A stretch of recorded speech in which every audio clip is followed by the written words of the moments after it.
Okay, let's go ahead and get started and take the roll. Commissioner Adaro? Here. Commissioner Hatch? Here. Commissioner Hayward? Here. Chair Remke? Here. Okay, good morning. I just have a couple items.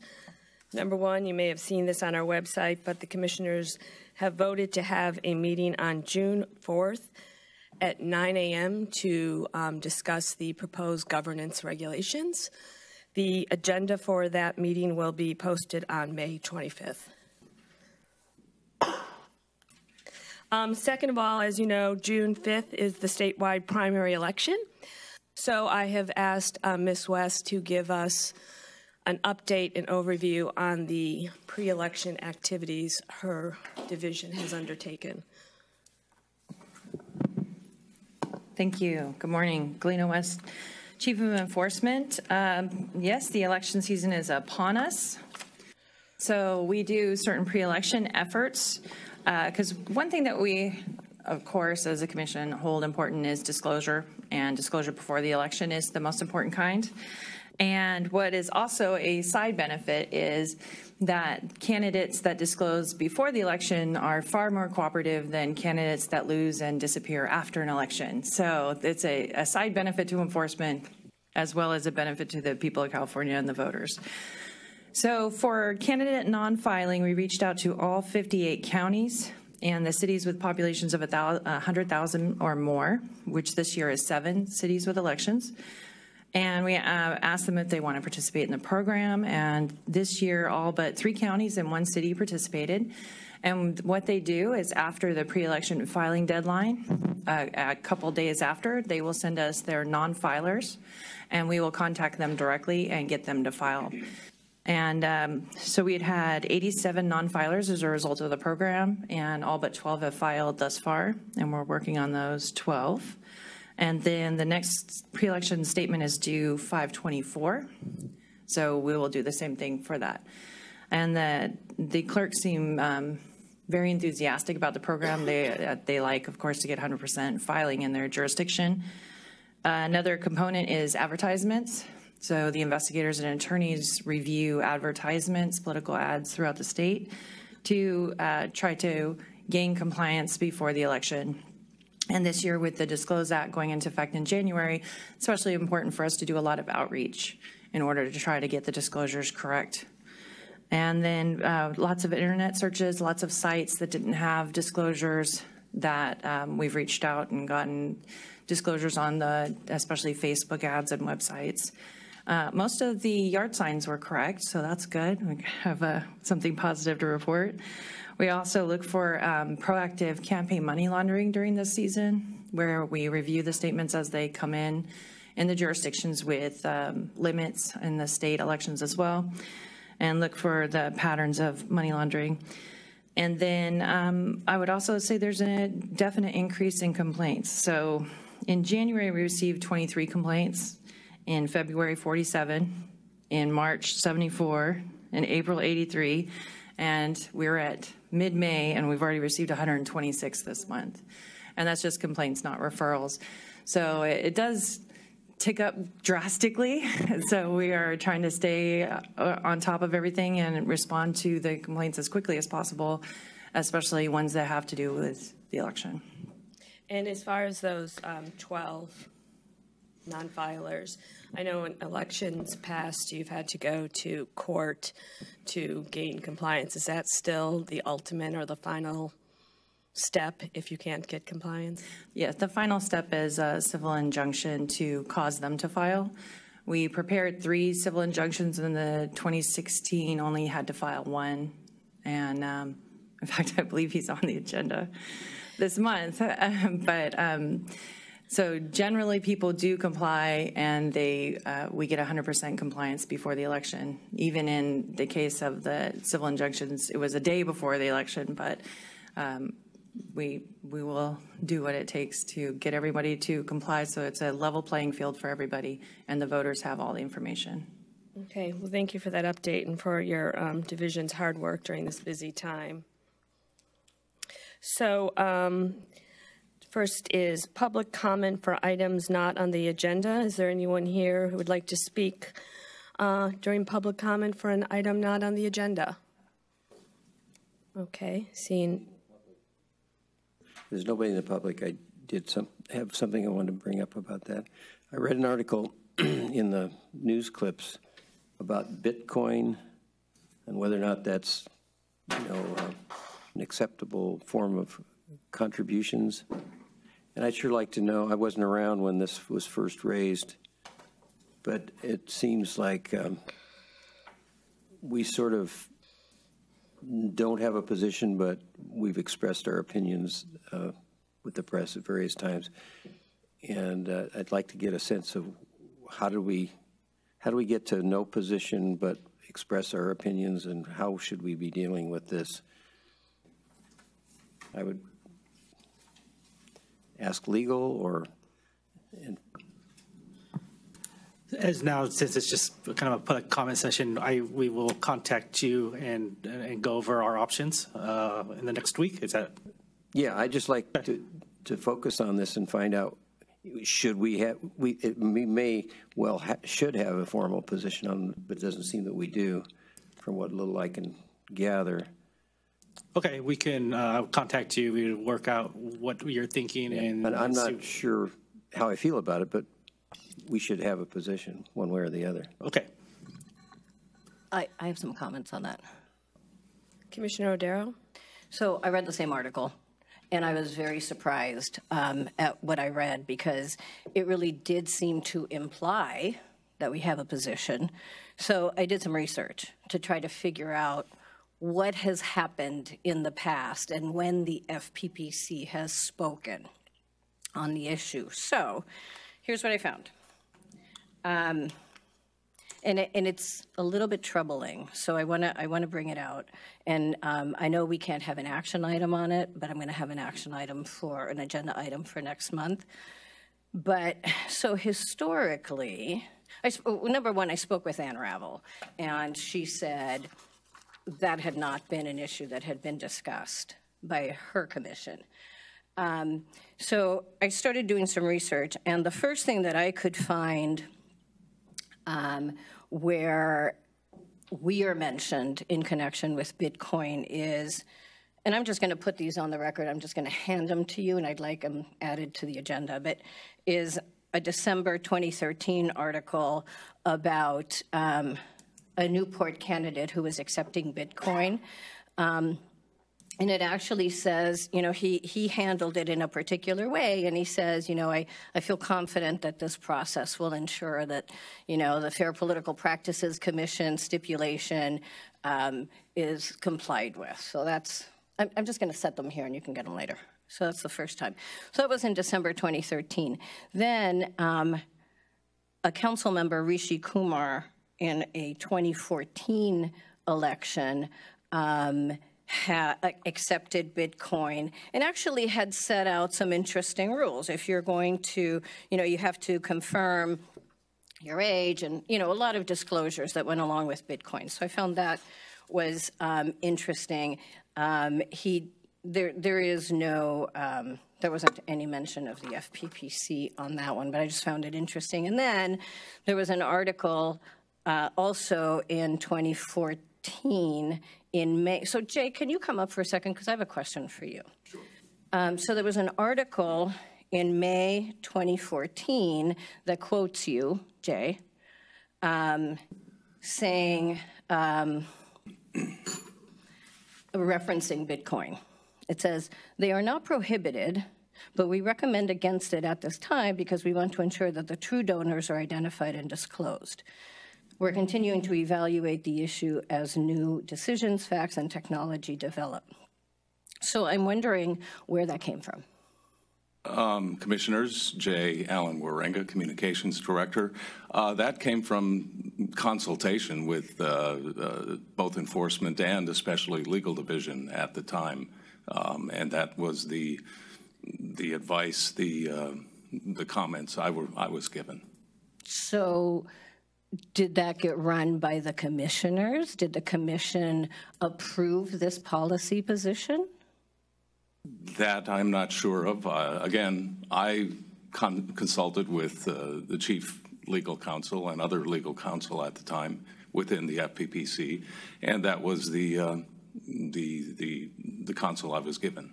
So this is, fair enough, thank you. So this is what concerns me as I sit here and think about how much time we spent talking about commission, now granted this was back in 2014, right?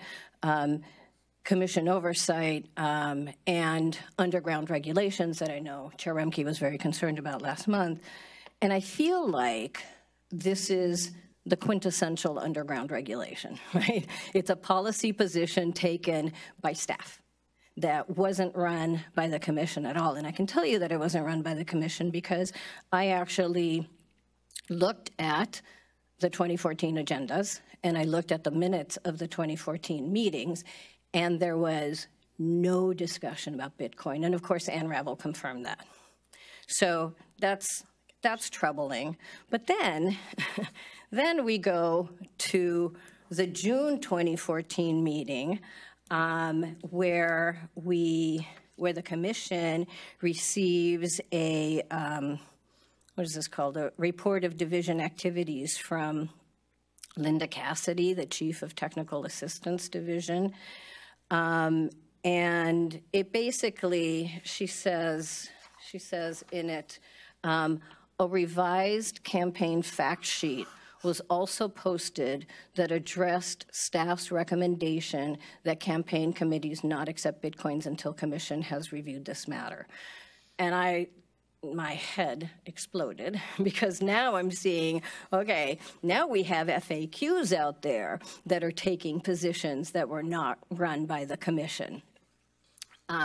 So I went and I found those FAQs, and sure enough, there is question 24, which says, and I'll just add this to the list of documents, but it says, may a committee accept a contribution in the form of Bitcoins, a type of digital currency? And the answer, I'm not going to read the entire answer, but the relevant part is, the commission has not yet formally addressed this issue. However, the staff has done extensive research on the topic and recommends that committees not accept Bitcoins or other digital currency as campaign contributions at this time. And then it goes on to say the reasoning, and it's the anonymous nature of the digital currency, et cetera. And what's interesting is that this language then gets picked up by the press as commission statements. And I'm, for the record, I'm doing air quotes around commission statements because they really aren't commission statements. So here we have a situation where in May, you say it's not prohibited. You, Mr. Wierenga, say it's not prohibited.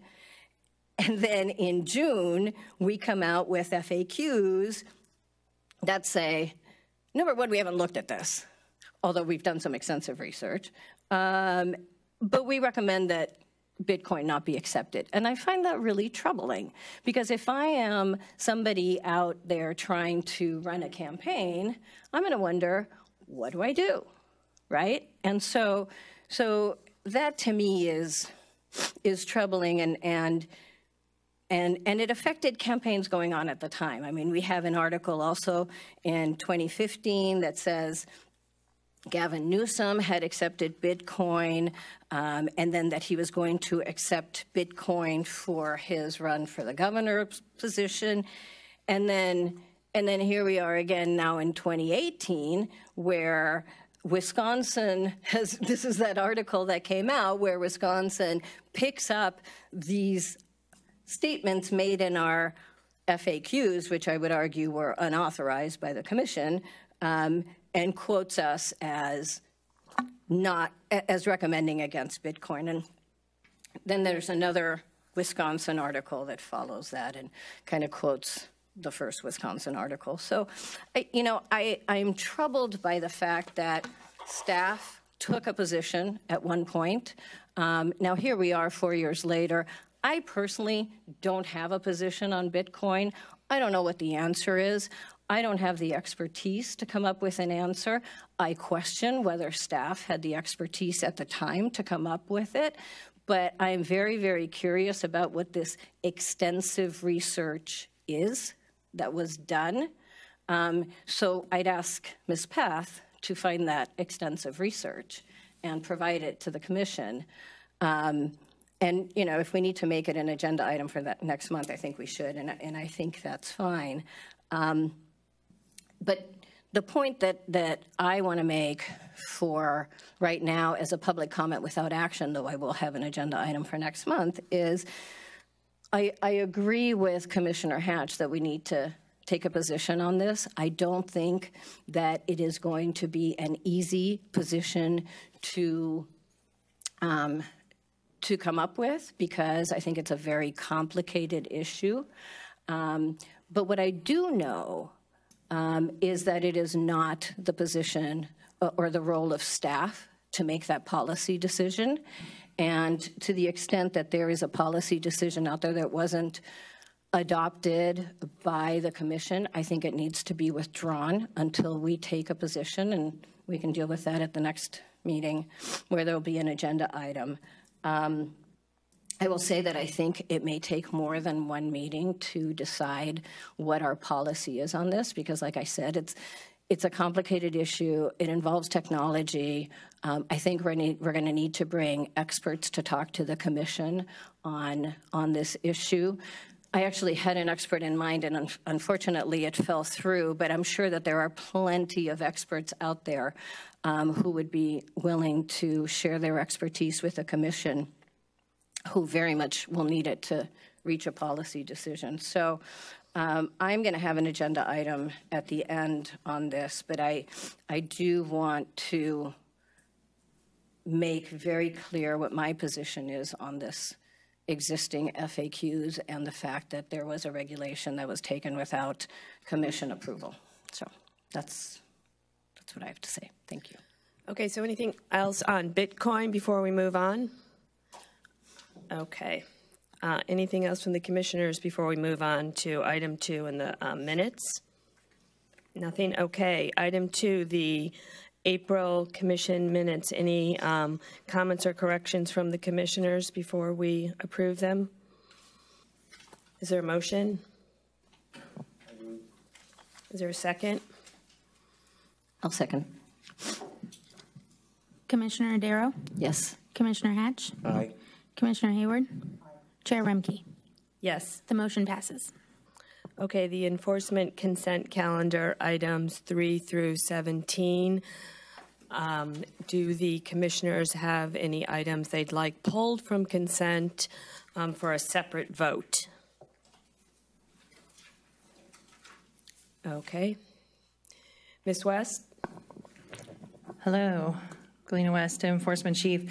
I would like to make a note on one item and pull item 17 in the matter of Brenda Lewis and Lewis for Water Board 2013.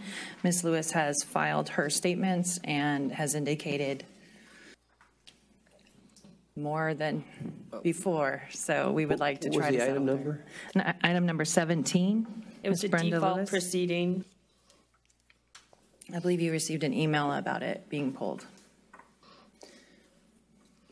Okay, so that one you're pulling, and then you had a comment. Was that on item 4? Yes, item 4, the incorrect version of the stipulation was posted, and you've received a corrected version. The corrected version has been uploaded to the website. I wanted to make a note of it, and I wanted to apologize to Ms. Jackie Wong, since it was not the version that she agreed to.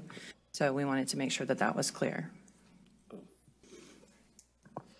Okay, any questions for Ms. West regarding the items on consent?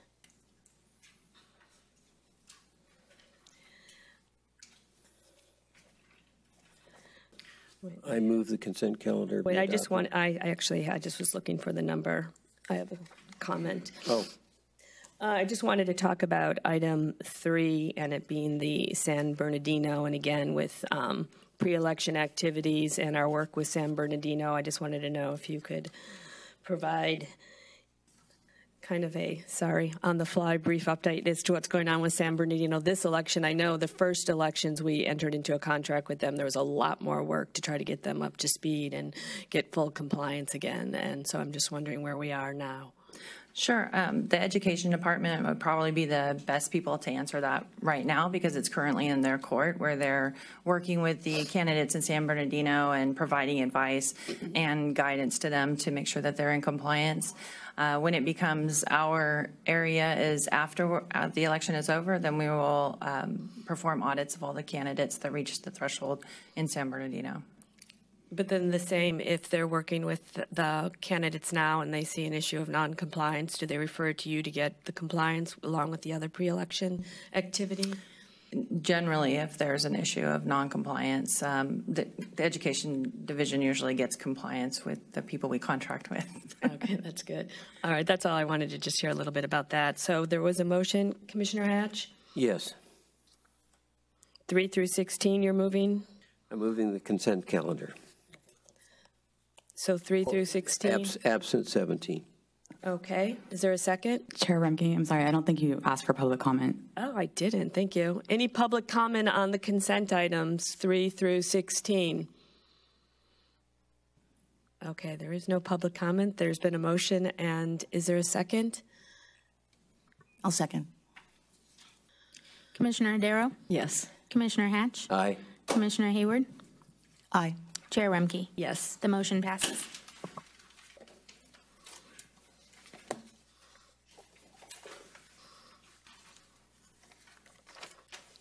And then 18 and 19 are just the notice of intent to present default decisions.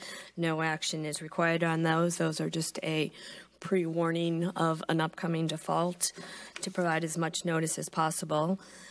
So then we are on to item 20, the enforcement review, and I believe Adam Silver is going to bring us up to speed regarding the IP meeting on this matter.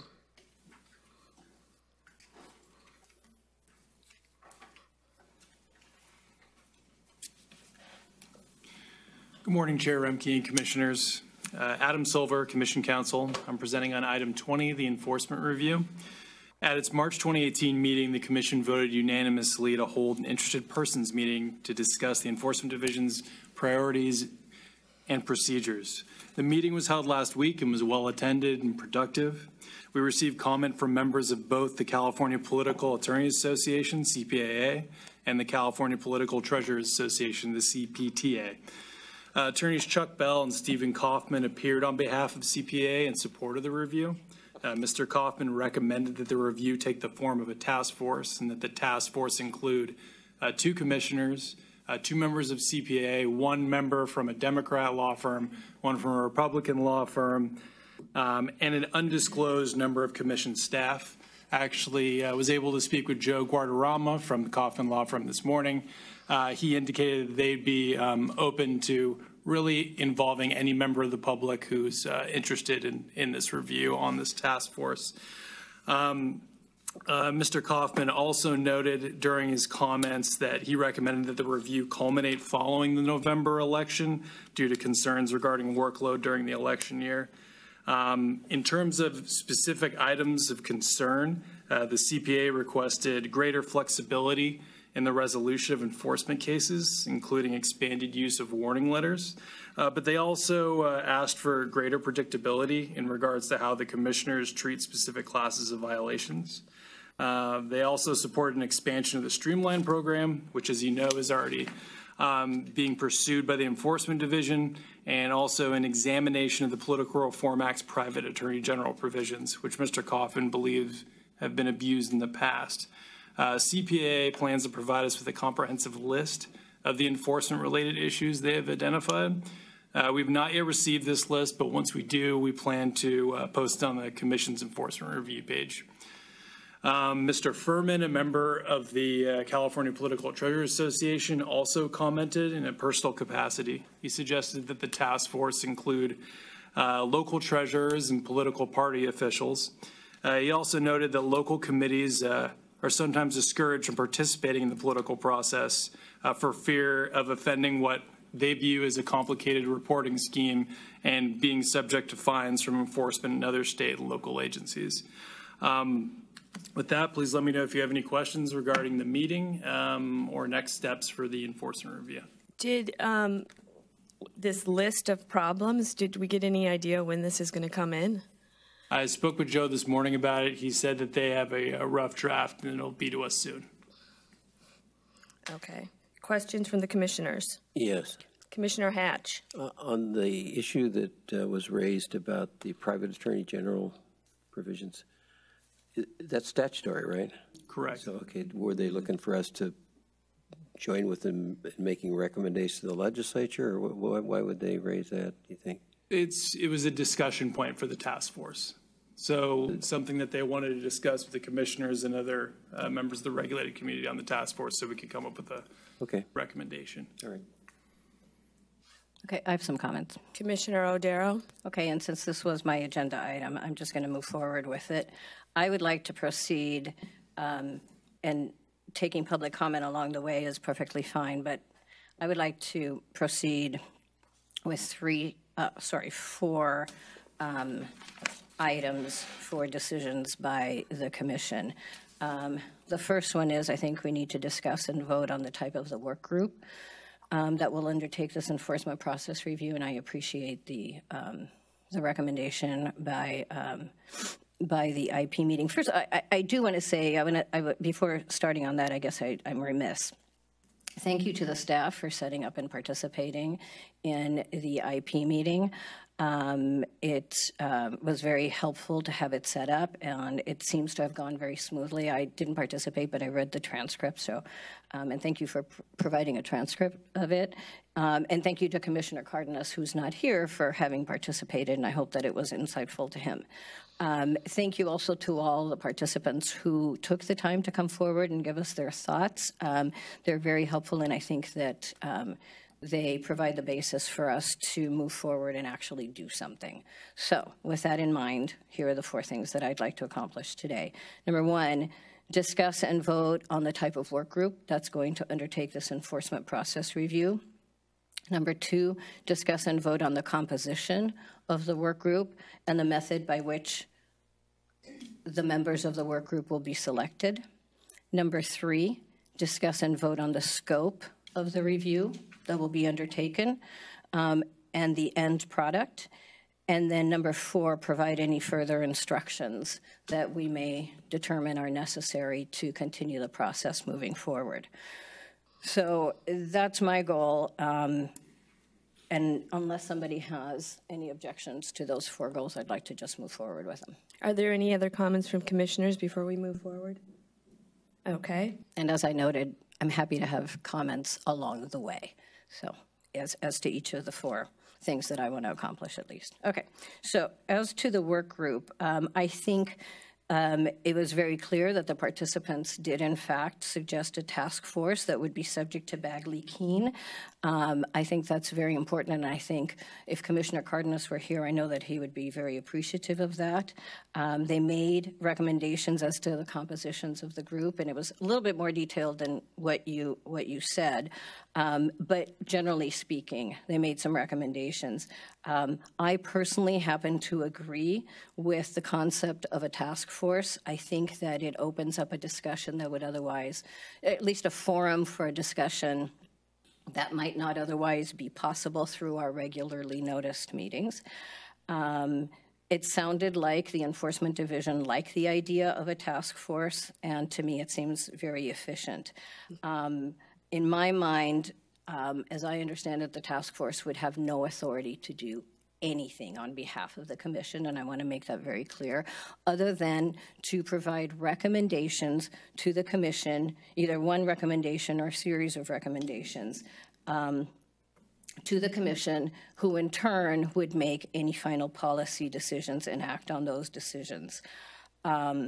I also am in agreement with the suggestion that this be a long-term project. As we clarified to Ms. West last month, there's no intention that this be a 2-month project. I personally had envisioned it ending in December. I don't know if that's workable given the election year, but certainly not anything that has to be done right away. So that I'm certainly in favor of that. So I would like to open the floor for any comments regarding proceeding with a task force subject to later discussion of the composition of the task force, and then I'd like to make a motion on the work group concept. One comment, like I mentioned, I spoke with Joe this morning at the Kaufman Legal Group, and he just wanted me to convey to the commission that due to prior engagements that they're not going to be able to come today to provide comment, but they stand by their comment at the IP meeting that they support the task force, its composition, and its purpose. That's great. I had a question on that. It just that triggered Commissioner it. Hatch? Thank you. I would like to know, there was reference made by, I think, two of the principal speakers there that spoke up about the previous task force recommendations that were made but not acted on. And I would like to know what those recommendations were, because they weren't really articulated. And I sort of think that if all that work went into making recommendations before, we should take another hard look at them, see why not we should be maybe acting on those instead of say, put them back in the wash machine and run them through one more time. I would like to see them focusing on new issues, and we can just get to this, the stuff that was looked at and not acted on. Now, maybe they shouldn't be acted on, I don't know, but I don't even know what they are, and I want to know. And that seemed to be the operating plan moving forward. Chuck Bell from Bell McAndrews is going to provide us with a list that would address the 2015 CPA letter that was addressed to Chair Remke, listing different issues that they had, and he would lay out which issues have been addressed, which haven't. And then he'd also run through the McPherson report and indicate which issues have been resolved and which haven't, and then also provides with a list of outstanding issues. But we haven't received that yet. I'm not sure if the commission would prefer to have that list before moving forward, or no, I don't mean to hold things up, but I do want that stuff to be brought to the fore. And is the McPherson report on the enforcement review page? Yes, the McPherson report and the letter I mentioned from CPA is on the review page. Okay. So as far as comments about the process and the 4 items listed, I know Commissioner Hatch just said he doesn't want to hold things up. I mean, I feel like, to me, talking about what the group should be, the composition, the scope, the end product, timelines, and further instructions, from my point of view, it's hard to decide any of that until we see the list of issues. I would think it is premature until we understand the scope of this, and I feel like there's been more than adequate time to get that list to us. Reading the transcript, for me, it's hard to understand still to this day what the focus of this is or what the problem is. So those are my comments. I have some comments. Commissioner O'Darrow? So I actually created a summary. This is my own summary, but I'm happy to circulate it. I have copies of what was discussed, so that of the issues that they raised, but and there are quite a few, and I think that although not everything was addressed to the level of detail that Commissioner Hatch may have wanted, I do note that one of the things that was said is this is a non-exhaustive list that can be fleshed out, but generally speaking, the review should be from the start of the process through its conclusion. So to me, what that is saying, that this is a soup to nuts, cradle to grave process review. And I think that we should proceed along those lines. I think that they may be able to come back with a specifically detailed list to get the process started, and I support that, but I don't know that it is so unclear what they want to do. I think it's very clear what they want to do. They want the entire enforcement process reviewed and policies and procedures created, and I am prepared to make a motion for that. But again, this is my agenda item, so I want to proceed with it. But if anybody has any comments on that, I'd like to hear them. Should the only comment I would make is that there's some issues that were brought up in regards to the 2015 letter and the McPherson report that actually have been resolved. Fair enough. Yeah. So it's unclear as to whether some of the issues that were brought up are outstanding issues that need to be addressed as part of the review or not. Yeah, I absolutely agree with you, and I think that that was made clear during the public comments, so I do agree with you. But I don't think that that limits the soup to nuts concept. So just for the record, I'm just going to put this on the record. Again, it's titled Commissioner Audero's Summary of the May 9, 2018 IP Meeting regarding the Enforcement Process Review. For what it's worth, do with it what you want. I'm going to give it to my fellow commissioners. I'm attaching it to the agenda, please. Here are 2 copies. Do with it what you like, but I hope it's helpful. So I would like to then proceed with the first motion, which is I move that the enforcement process review be conducted through a task force, the composition of which will be determined if this motion is successful, that will organize itself and present recommendations to the Commission by no later than the December 2018 meeting, unless a later date is authorized by the Commission. Second. Commissioner Audero, Commissioner Cardenas, I'm sorry, Commissioner Hatch, Aye. Commissioner Hayward, Aye. Chair Remke. No. The motion passes. Okay, so moving forward with the next part, which is the composition of the task force. I noted that, and is noted in my summary, the participants of the IP meeting made suggestions regarding the composition, and here's what I got. A little bit, just slightly different from what you got, but 2 commissioners, 2 CPAA representatives, 1 from each political party, 1 member of the regulated community as, other members of the regulated community as appropriate, the public, staff, unspecified, working level treasurers who work with small community level groups, and then people from each of the state party structures who work with local clubs who raise funds.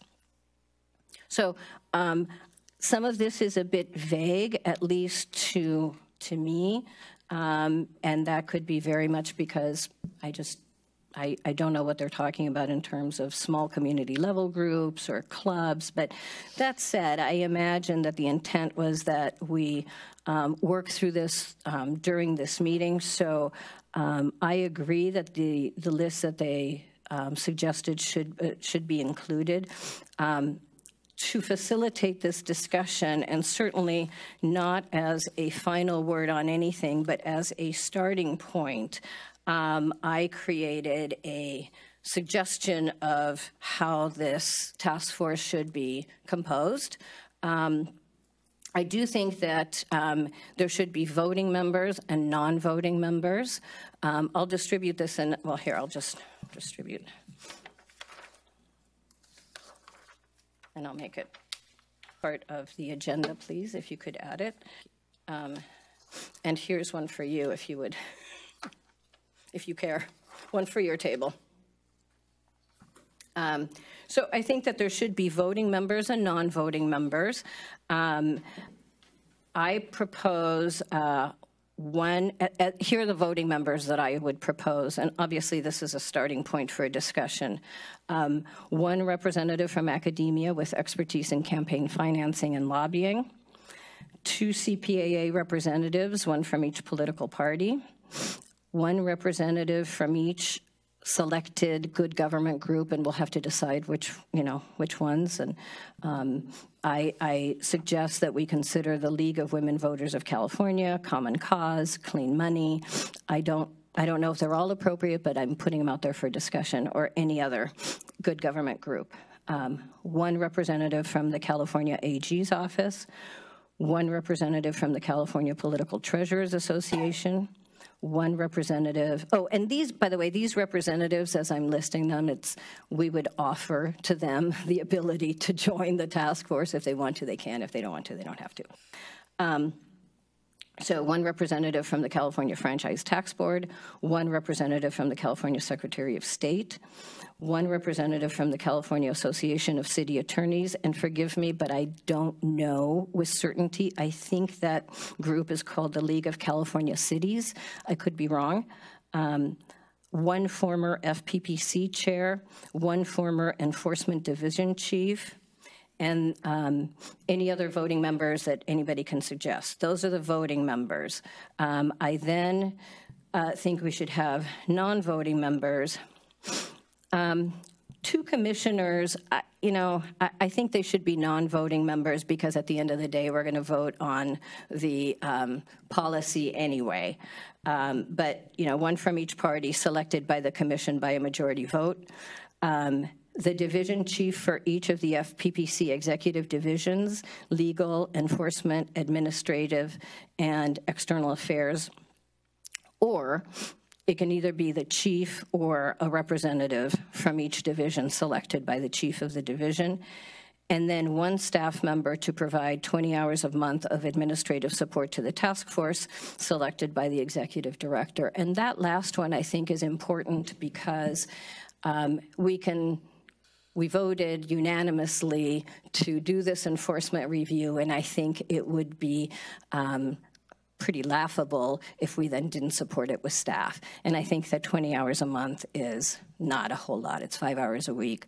I would suggest that it doesn't have to be 1 singular staff member identified by name. I think that as long as we provide some amount, and we can talk about the 20 hours a month, but as long as we provide some amount of administrative support to the task force, I think that that's what I mean by that particular profile of someone who should be on the task force.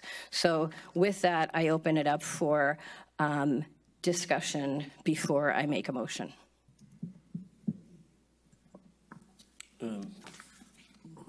Commissioner Hatch. I'm sorry, my agenda item, sorry. No, exactly. I'm chair, though, so I'll run the meeting. Thank you. I thought you were, No, when that's Commissioner, okay. No, hold on. When Commissioner Hayward had an agenda item, you let her run it.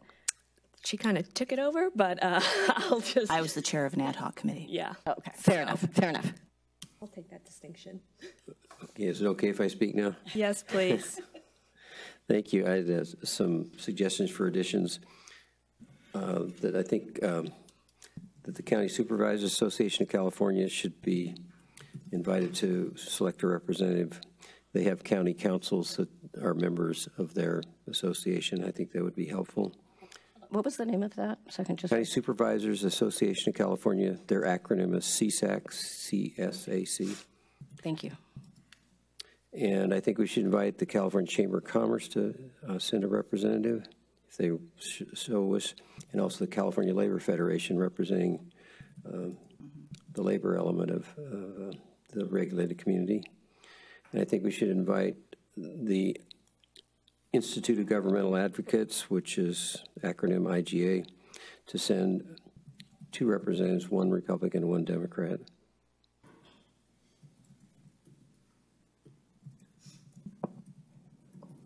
A couple suggestions. We'd also recommend having a representative from the County Clerks Association, someone who works with the county registrars and county clerks. Also, I saw that we had 1 representative from CPTA. They're also associated with partisan clientele, so maybe it makes sense to have 1 from a Democratic firm, 1 from a Republican, completely up to the commission. We were also discussing maybe having a representative from the tech community who can discuss disclaimers on social media, that sort of thing.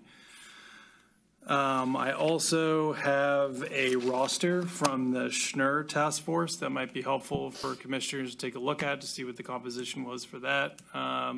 That's also, I believe, posted on the enforcement review page on our website. I have a copy right here if the commission would like to take a look at it. Well, if you look at it quickly, is there any big group we're missing that hasn't been added? Or slowly?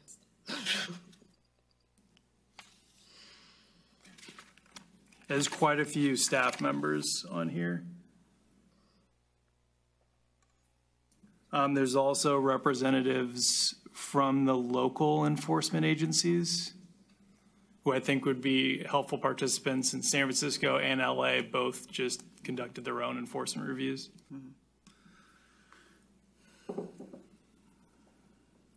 So are you saying just LA and San Francisco, or every local enforcement? I think maybe I don't know how two many there are. representatives, one representative from any of the local enforcement agencies would be fine, but whatever you feel would be helpful. Correct me if I'm wrong, those two agencies do their own enforcement work, correct? So they have something to contribute that's sort of unique in that respect, correct? Is that what you're getting at? That's correct, and they've recently gone through this process. Okay. And we had a task force group that worked with other campaign finance oversight agencies across the United States. If you'd like to bring in someone from Maryland, from New York, anyone else who has a different perspective on this, you can do that as well. So these are just all possible members. We pride ourselves in California as being the trendsetters, as I've heard from Ms. Peth and from our chair, so I don't know that we need to bring in other states. Okay. It looks like they had journalists. Say media representation. Yeah. I have a question, if now's a good time. Sure. Commissioner Hayward? We don't have any way of including either staff or members of the various legislative committees that deal with our bailiwick. Is that on purpose? Sorry, so I guess that's a question to Yeah, as an Assembly Elections Committee staff person, maybe. You mean from the committees that may be voted on in June? Is that what you're talking about? No, the people across the street. Oh, only because I just didn't think of it. Okay. So just add whoever, I think that's and a then good we'll idea. just vote on it. I mean, just add it to the list. And Yeah, I think that would so be a good who idea. is it? Well, just, it would be at the discretion of the committee, but, if they want to send a staff member over to talk to us. From both the Assembly and the Yeah, Senate? from both the Assembly and the Senate. Got it. And candidates. Oh, dear God. Aren't they kind of represented by CPAA? And then that's fine. I'm just, I don't know how we then select the right candidate. They don't have an association yet. But, at the end of the day, the task force is going to be subject to Bagley-Keene. This is what they suggested, and so anybody can come. I think that we have to have a core group of people to actually get some of the work done, but everybody can come and participate. It's obviously going to be open to the public. And I just want to question about all these people that were suggested. I imagine they are all voting members, though I do have a question about whether the media should be a voting member. So did Commissioner Hatch, all the ones that you suggested, are they voting members? I would suggest them as voting members, yes. Okay, and okay, Mr. Silver, the ones that you suggested are voting members? Sure. I was just suggesting them as people who would be interested in the process, not so much how they would be involved. So if you'd like so I them think to that be right now voting- we're talking about the composition of the task force. Sure. So I wrote down the ones that you listed. Are you suggesting that they not be part of the task force and that they just be allowed to come? I'm trying to, Well, I would defer to you as to whether you'd like them to be voting members. I understand, but we have to vote on something. So are you suggesting that they be added to the list or not? And then we can vote on that. They're all consistent with the list, so if you want to add them to the list, that's fine. I mean, Can you answer the question? Could you restate the question? I apologize. You gave us a list of people to be considered. Correct. We're considering the composition of the task force. Is that what you meant? Did you mean to add those people to the task force list to be voted on by I the meant to commission? provide suggestions of the commission and not to act on behalf of the commission. No. I understand that. We're going to vote on this. I just want to know if you're saying, should they be on the task force, or in your opinion, in your recommendation, should they be on the task force, or should they just simply be invited to participate as part of the public, which they would be anyway? I think that's something I'd have to consider. I don't have an answer to that at this moment. Okay. If I could interject real quick, I thought you were recommending that they should be at least approached about being on the task force, and I think that's a great idea. Yeah, I think. So from this side of the dais, there's that. Commissioner Adaro, just for the commission's reference, there are two organizations that are representative of media and journalism. One would be the California Newspaper Publishers Association, and the other is the California Broadcasters Association, I believe it's called, Jay.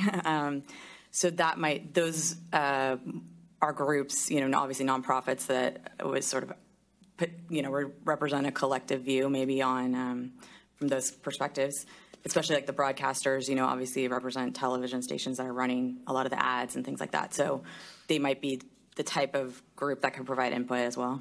They are stakeholders in the election process, that's for sure.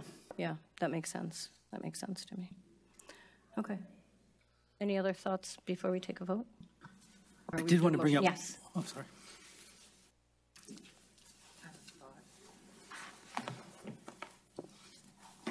Sorry. Galena West is more of a clarification. I noticed it has the two CPAA members as voting members, and one enforcement chief, prior chief, and one prior chair.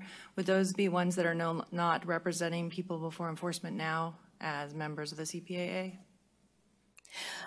So that's a really interesting question, because I think that this, in my mind, there is a potential for overlap, right? I mean, I think that, you could have, and I'm just saying this without, I don't know if this combination exists, but you could have a former chair who is an academic, right? And so we tick both off by having one person instead of two. So I think that there's potential for overlap, but I'm not sure what concern you're raising. I'm asking for clarification. Yeah, so but if there's multiple members of the CPA checking other boxes and they're all voting members, then that's a perspective of the defense bar that I know there's other members of CPA that are not in the defense bar, but that would be multiple members of the defense bar that become voting members, and then you're not going to get the unbiased recommendations that it seems like you're trying to get by having this variety of people. Sure, and that raises a very, very good point. And one of the things that I am going to do after we compile this and vote on this composition of, profiles, I'm going to move for a committee, an ad hoc committee, to go out and actually find these people. And I think they're going to use their judgment in making a recommendation. I would hope they would use their judgment in making a recommendation to the commission for a final vote as to whether it makes sense to have this kind of overlap where we then just say, okay, then just one person to make sure that we're not weighted way too much on one side versus the other. So, but you raise a good point. Thank you. That would be my concern. Yeah. Well, actually, I kind of sort of have a contrary view to expect, this bar to be able to come up with representatives that don't have any client, interests. Is it virtually like inviting them not to participate? Oh, no, I think you leave it to their specific. discretion to try and nominate folks that they think would do the best job. I must not have said it very clear. I was talking about the former enforcement chief and the former FPPC chair, because if those check other boxes, as Commissioner Adaro was saying, then CPAA would then have 4 voting members if they also are in the defense bar. Members of the defense bar as well. Right. So that would be my concern, that then all of a sudden the task force becomes less of an equal representation of views to get to the policy issues. Okay, I at least understand what you're talking Sorry, about. thank you. If I may, the one other comment that we had from the legal department is that a lot of this does overlap with the governmental principles and the subcommittees that are being established, to the extent that two commissioners are going to serve on this task force.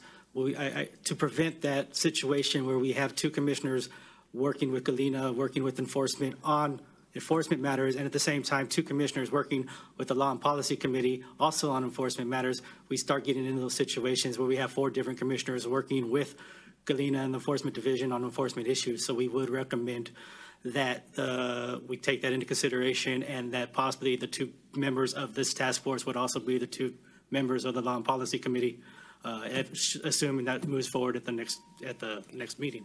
Question. Is it their vote, or is it about their actually having access to information that you're concerned about? It's the potential of relaying that information back and forth between So it doesn't the matter two whether serving voting on the or ad hoc not. and the two serving on the Law and Policy Committee. So it doesn't matter whether they're voting or not voting, it's the information exchange issue. Correct. Okay, I understand.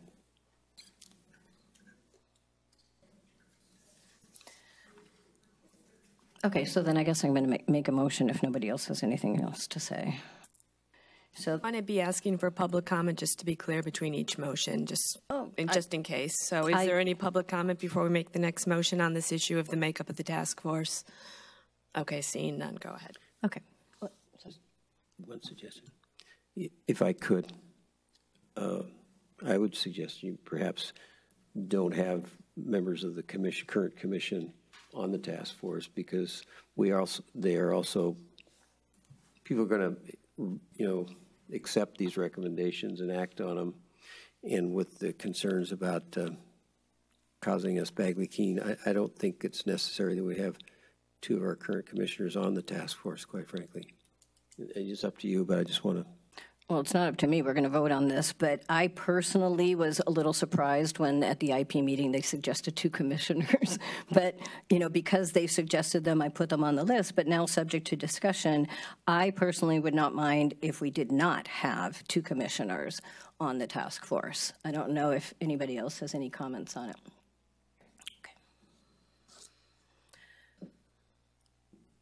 Okay, then I'm going to make a motion. So, I've written all over my list, and so I can't give it to you, Sasha, in any meaningful way, so I'm just going to read it. Okay, so I move that the task force that we just voted on that will conduct the enforcement process review be comprised of the following persons to be identified later. And I'll speak to that as my next motion. Okay, voting members. One representative from academia with expertise in campaign financing and lobbying. Two CPAA representatives, one from each political party. One representative from the California Assembly, one representative from the California Senate. One representative from each selected good government group, which right now I am putting out as the League of Women Voters, Common Cause, Clean Money, because I haven't heard any others. One representative from the California Attorney General's Office. Two representatives from the California Political Treasurers Association, one from each political party. One representative from the California Franchise Tax Board. One representative from the California Secretary of State. One representative from the California Association, one representative from the League of California Cities. One former FPPC chair. One former Enforcement Division chief. One representative from the County Supervisors Association of California. One representative from the California Chamber of Commerce. One representative from the California Labor Federation. Two representatives from the Institute of Governmental Advocates, one from each party. One representative from the California Publishers Association. One representative from, tell me again, please. I believe it's the California Broadcasters Association. Thank you. One representative from the California Broadcasters Association. One representative from the Los Angeles Enforcement Agency. One representative from the San Francisco Enforcement Agency. One representative from the County Clerk's Office. One representative from the tech community. As to non-voting members, the division chief for each FPPC executive division, and that is the legal division, the enforcement division, the administration division, and the external affairs division, and I know that we have one open seat there, or a representative from each division selected by the chief of the division, and the equivalent of 20 hours per month of administrative support by someone, not necessarily the same person, to provide administrative support to the task force selected by the executive director and changed as needed during the course of the process review.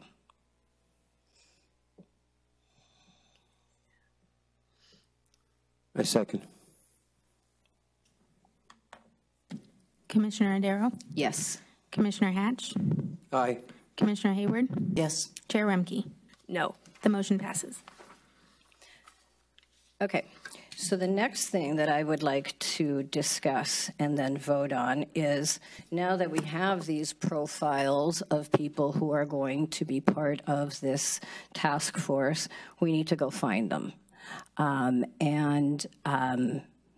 I would suggest that we convene an ad hoc committee made up of 2 commissioners, one from each party, political party, to actually go find this slate of people, make recommendations to the commission regarding the composition of the task force with particular names, ensuring, of course, that these people understand that they will be performing without compensation or expense reimbursement, and then come back to the commission with a proposal of who this task force should be made up of, including who its chair and vice chair should be. And the reason I say that is that, about the chair and the vice chair, is that this ad hoc committee should have conversations with people about whether they're willing to serve in that capacity, because it will take more work than the other task force members. And so we want to make sure that we have that, at least as a proposal. And I hear the concerns raised by Ms. West that there may be an overlap, and that could skew the voting toward one direction or the other. And so I would leave it to this ad hoc committee to take all of that into consideration as they bring back to us a proposal for the task force composition. And that's my opinion, and I open it to public comment before I make a motion. Well, first let's have commissioners. Any comments from commissioners on that proposal? I would just comment that it doesn't seem to me that it needs to be an ad hoc committee. This seems to be a staffing issue where staff can reach out to these people, because it's really going to be up to them who they want to have be a representative of their organization or not. So it's a lot of busy work of making these calls and getting someone to commit and then bringing it back to the full commission to review anyhow the name. So I would suggest that it just be delegated to staff to bring back at the next meeting. Now, any public comment? Okay, hearing none. So there's a motion? Yes. I move that we convene an ad hoc committee made up of 2 commissioners, and I would propose Commissioners Hayward and Cardenas, subject to his agreement to serve, to go out and find the persons who fit the profiles that we just described for the task force and who are willing to serve, and bring back a proposal to the commission at the June 2018 regular, not the June 4th, but the regular, I don't know the date of it, but the regular June 2018 commission meeting regarding the membership of the task force and its chair and vice chair. Is there a second? Second. Commissioner Darrow? Yes. Commissioner Hatch? Aye. Commissioner Hayward? Aye. Chair Remke? No. The motion passes.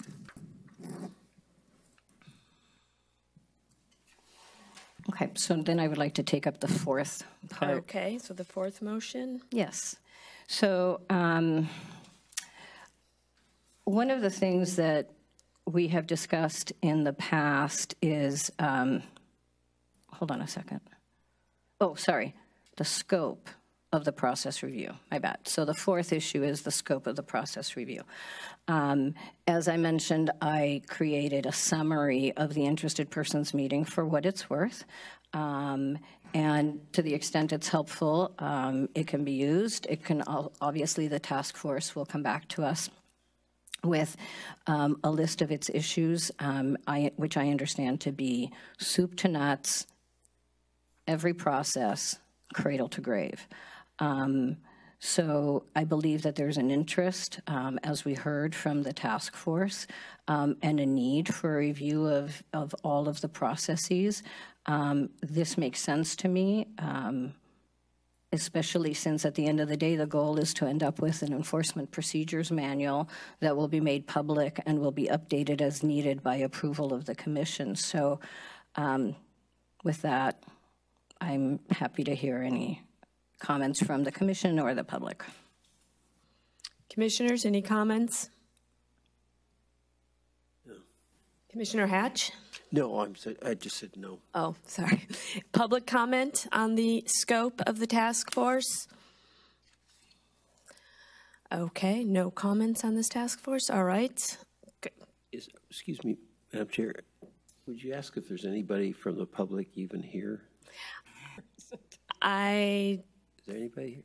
Well, I don't want to really call people out, but I know there's 2 people here that are not on staff. Okay, good enough.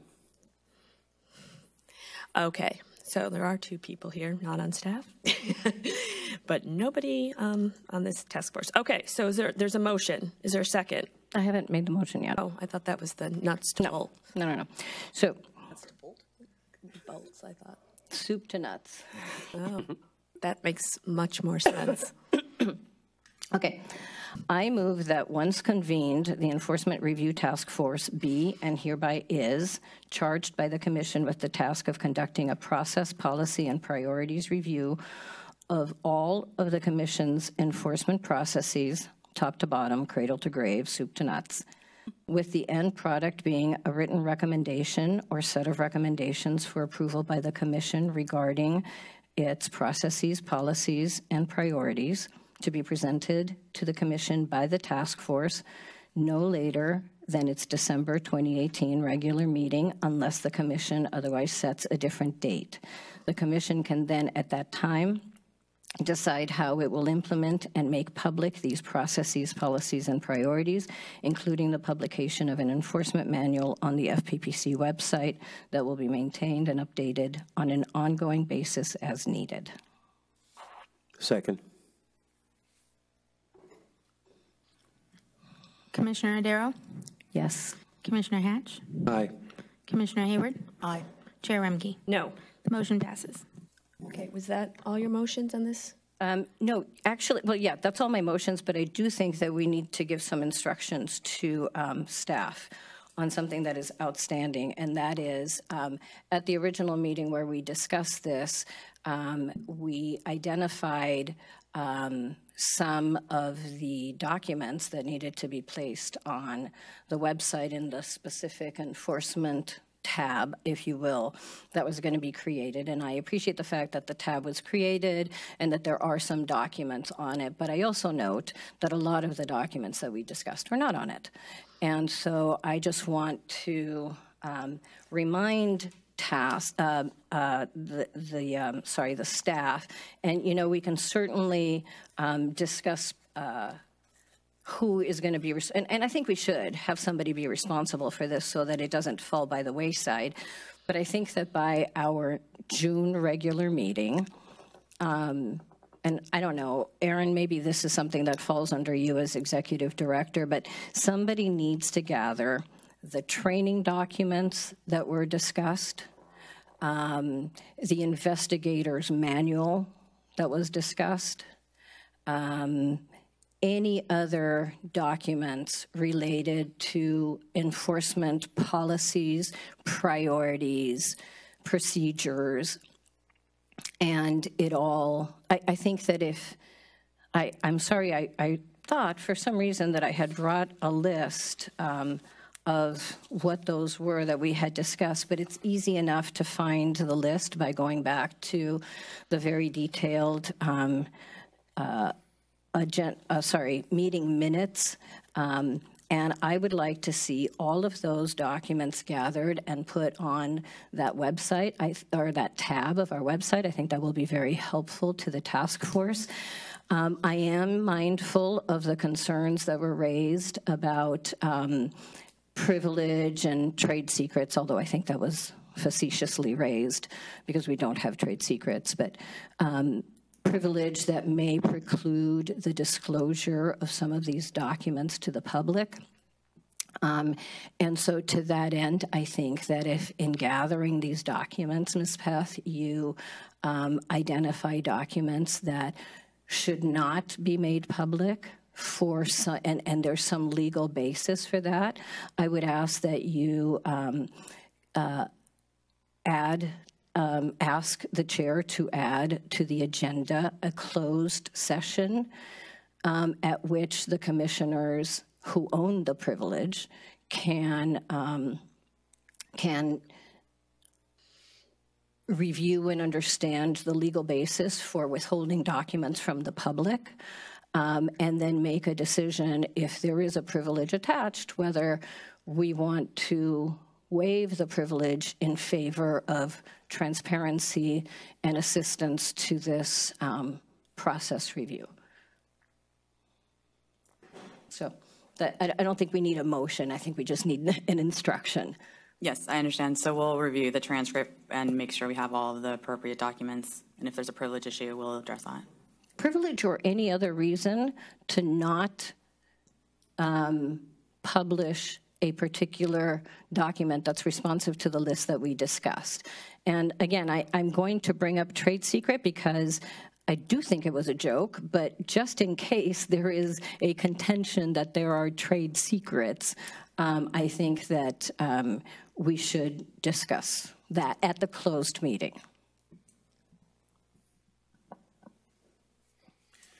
Okay, anything else? If you would. Commissioner Hatch? I read a lot of stuff the last few days. I'm not exactly sure where in the agenda I saw it, but there was an enforcement manual that said superseded on it, on the cover. And my question went off in my head is, and I think it's relating to this subject, correct me if I'm wrong, did it get superseded by? It's superseded by the manual that enforcement currently is using, which has been provided to the commission. I'm not recalling right now which meeting. They're all kind of blending together. But that was the one that was posted. It was posted at the request of Commissioner Adaro. I think it's from 2014. But we just wanted to make sure that it was abundantly clear, because when people just Google or, search our website, we just wanted to make sure it was clear that to the extent anyone's relying on that particular document, it has been updated since that publication. I take it that other one is also posted? Correct. Again, Commissioner Adaro requested that the 2014 version be placed with the, I think it was March meeting. That's when it was discussed, just so that it was with the minutes and people could reference it. But the other current version is on our website. And the 2014 was adopted by a previous commission? I would have to ask Ms. West, but I don't believe that was adopted by the commission. No. She's shaking her head no.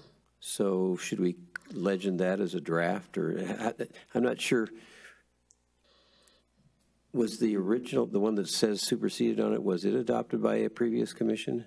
I don't believe it was. Oh, so, okay, sir. All right. Thank you. I have a comment. Commissioner Odero? So neither was adopted by the commission, right? Because we saw the current manual appear after 6 days of work suddenly, and we didn't approve that manual.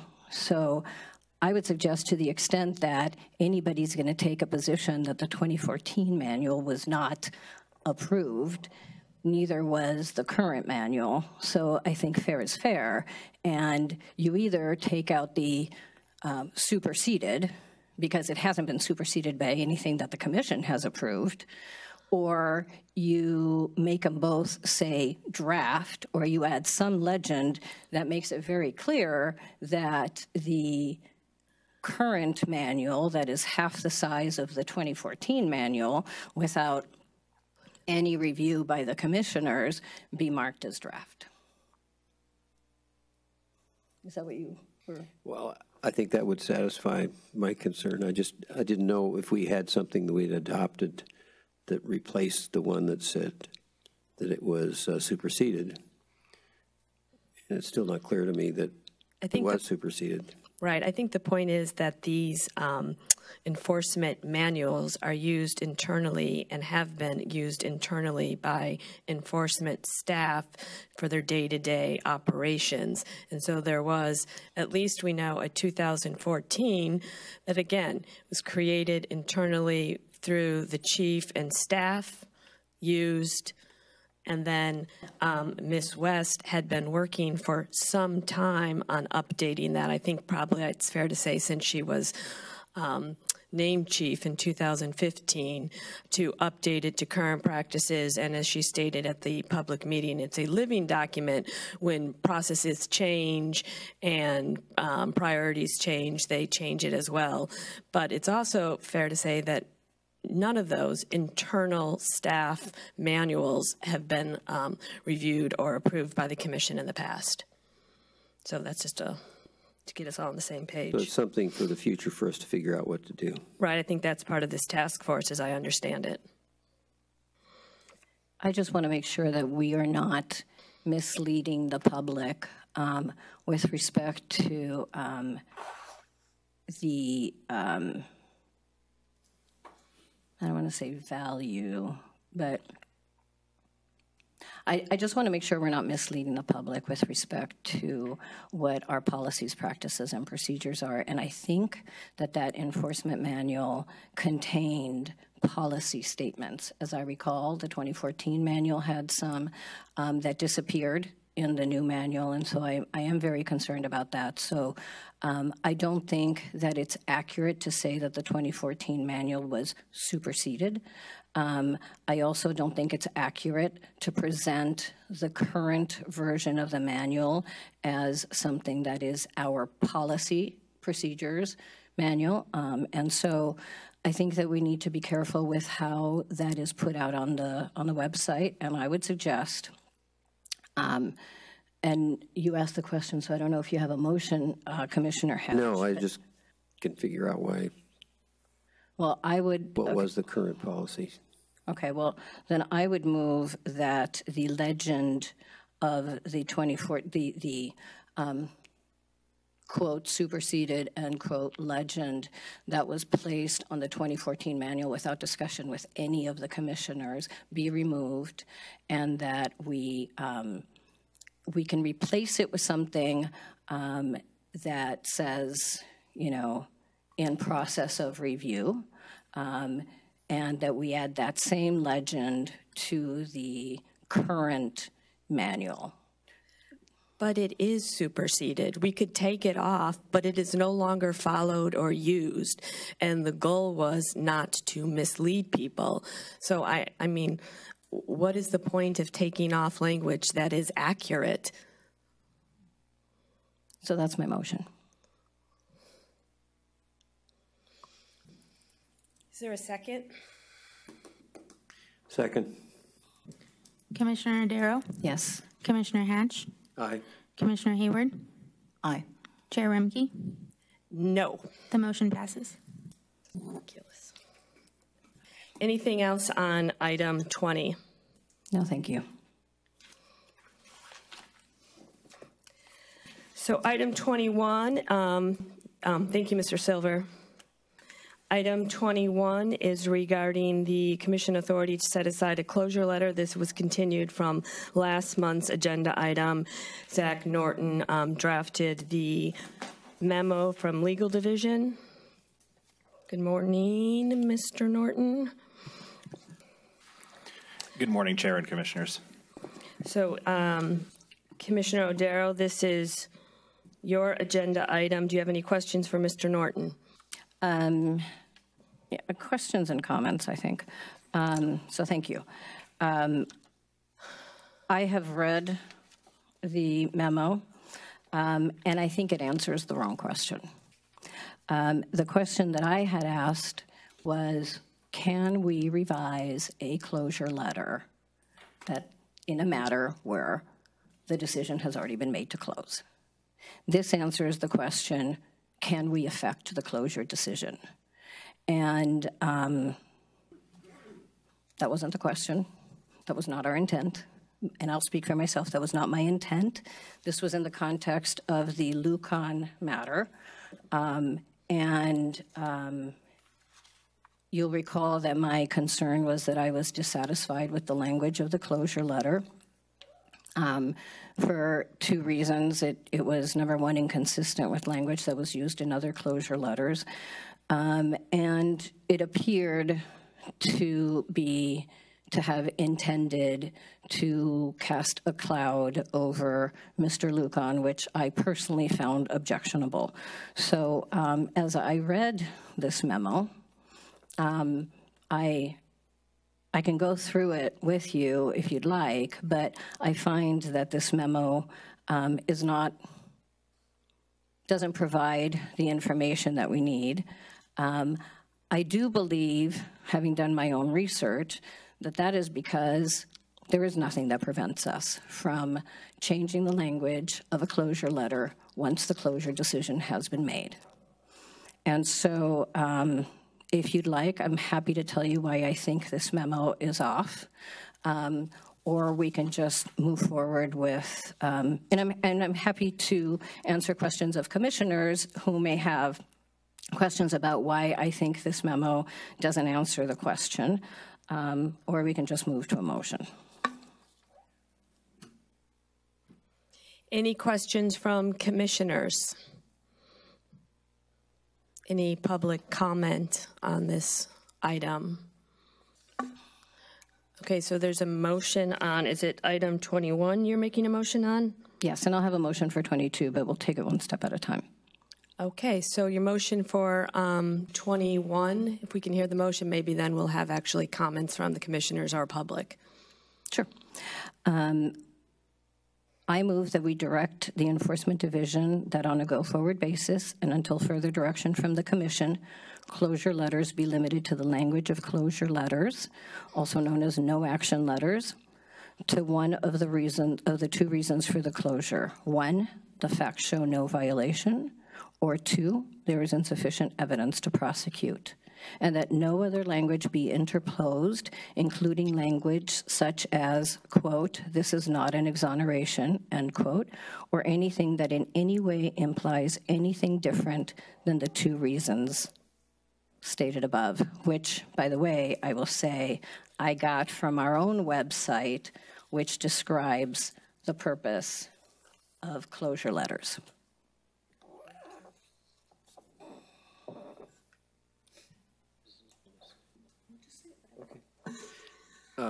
In one of the I think it's the first sample of a closure letter. It says, we have found insufficient evidence, which is very close to what you just said, to support a finding that you violated the act. I think that last part should be, I would like to see part of your motion. And somewhere in the material I read last night that the examples of what a closure letter is, it used that same phraseology. So, yes. Yeah, go ahead. So on our website, when you pull up case resolutions without fine or penalty, it describes three types of letters: warning, advisory, and no action closure letters. Under no action closure letters, it says, if there is insufficient evidence to prosecute and no further information would be helpful or informative, or the allegation has been disproven, a case may be closed with a no action closure letter. So that's where I got these two options, because I think that is what makes it consistent with what is on our website. That is what the public expects. And so that's where I got that letter, just for clarification. That language, just for clarification. Thank you. That helps me. But now I see the difference. This is like describing the circumstances under what they do it. I guess what I'm speaking to is the content that you want to regulate. In this example, which was Calexico neighbors of Calexico closure letter back in, I can't tell when. It uses on March 26, 2018. I find that I hate that prosecute unless we're talking about criminal activity. So I think I like the phraseology that was in that letter. It says we have found insufficient evidence to support a finding that you violated the act. I think that pretty much is an expression of what they were trying to do. I realize that in the case resolution description, it does use the term of prosecute, but I think that's the context of what we're doing is civil stuff. I think maybe it makes more sense to use the language. If we're going to say this is what the language has to say, it should be that. So is that like a friendly amendment? If you would, yes. Okay, so let me then restate the motion. I move that we direct the Enforcement Division that on a go-forward basis and until further direction from the Commission, closure letters be limited to the language of closure letters, also known as no action letters, to one of the two following reasons for closures. 1, the allegations have been disproven, or 2, there is insufficient evidence to support a finding that you violated the act, and that no other language be interposed, including language such as this is not an exoneration or anything that in any way implies anything different than the two reasons above. Ms. West?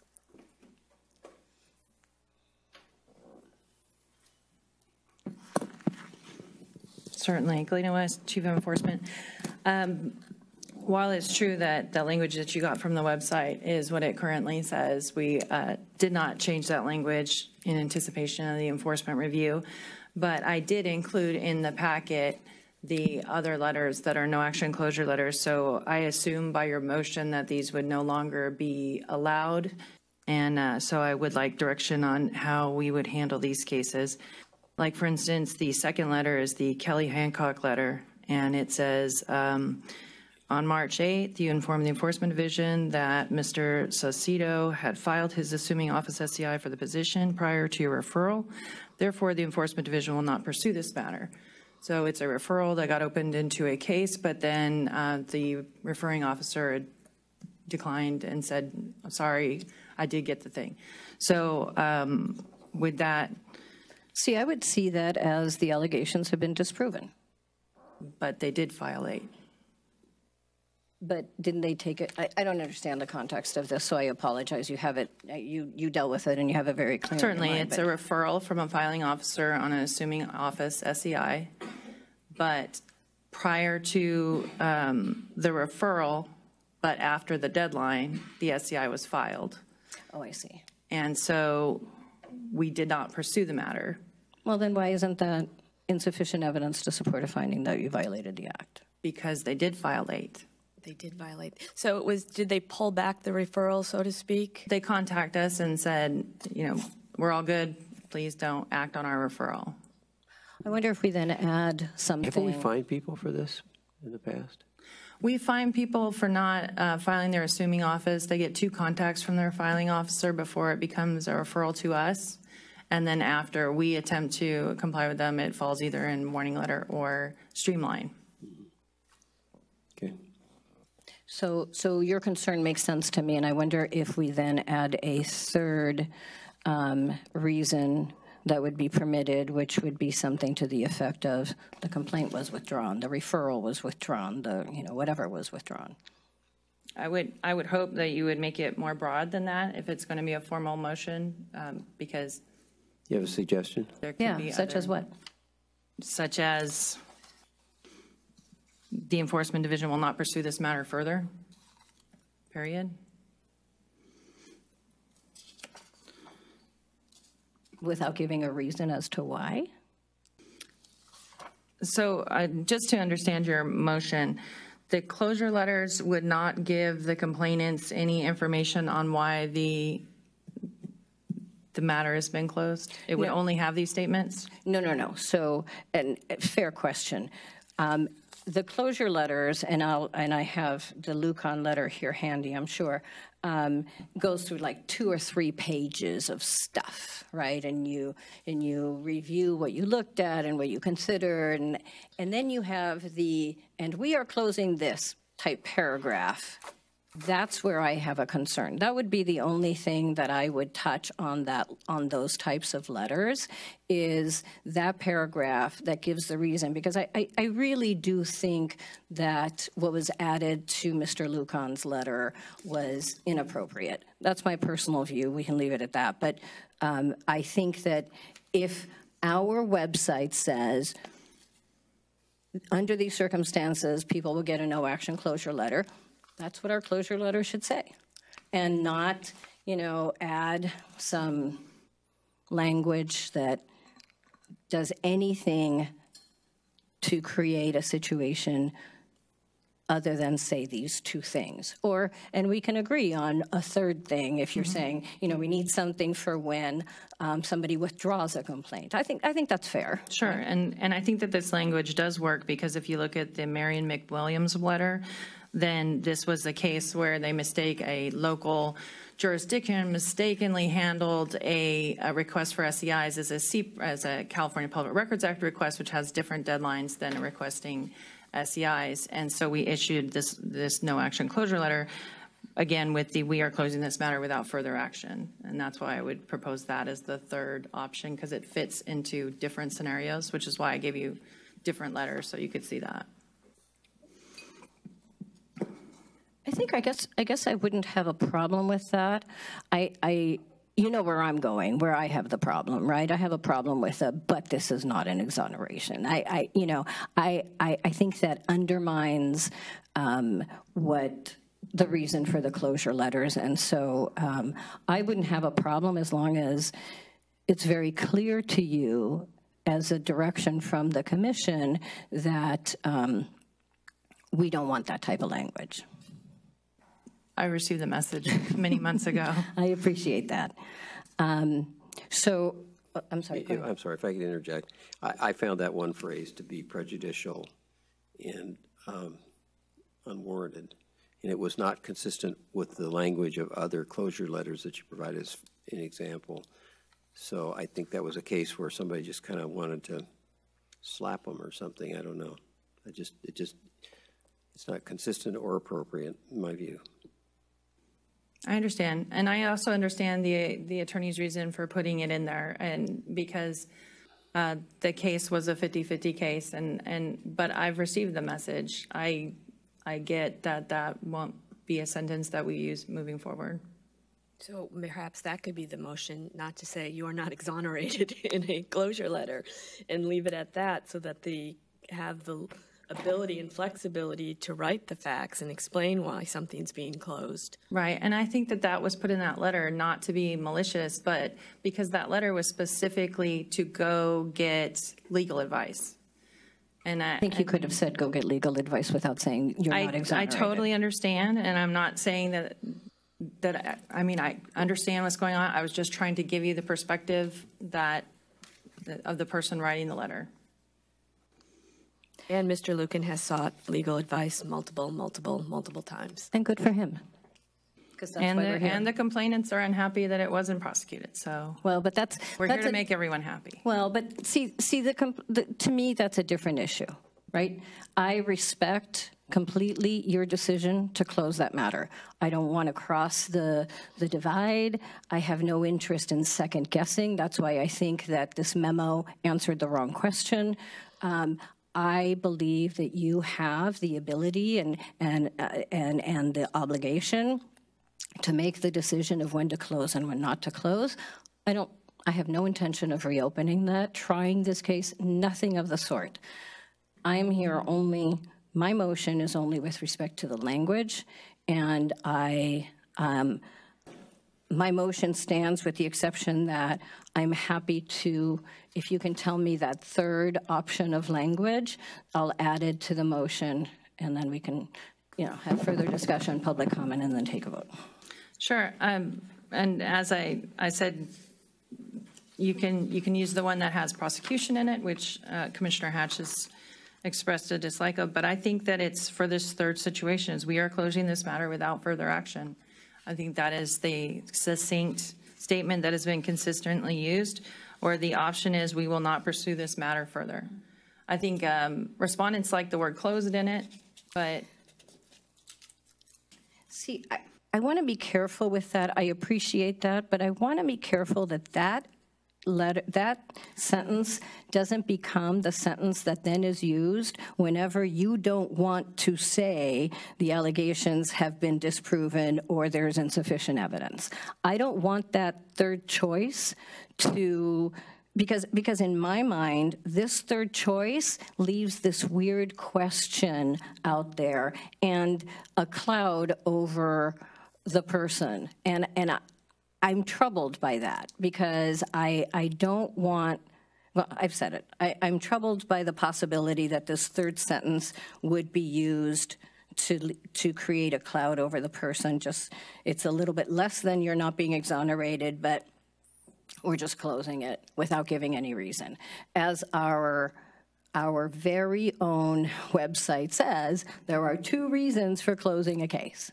Right, and I've acknowledged that there's a third reason for closing the case. Okay. But I think we should explain it. We're closing it because somebody has withdrawn the thing, where, you know, the referral or the complaint. Right, and that's why I'm confused, because I thought that we were just worrying about that final sentence, whereas the explanation was still included.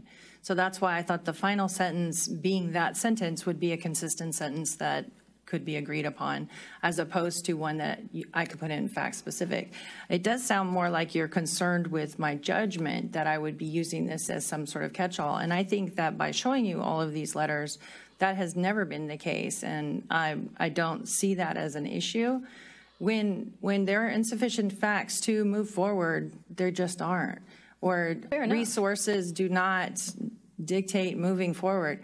It's not a game of get you by sending the letter. I know you guys feel that way about the Lucan letter, and I'm sorry that you do, but we don't send out letters that give a black cloud. We close cases, and we no longer pursue them, and that's it. We aren't making a judgment on that case. We are not pursuing it. This is a violation, so we're not going to say there's no violation. The district, Oakland Unified District, technically violated the act, but we're not pursuing it. So those are the cases that you can't say there's insufficient evidence to support a violation or there is any kind of way of clearing them.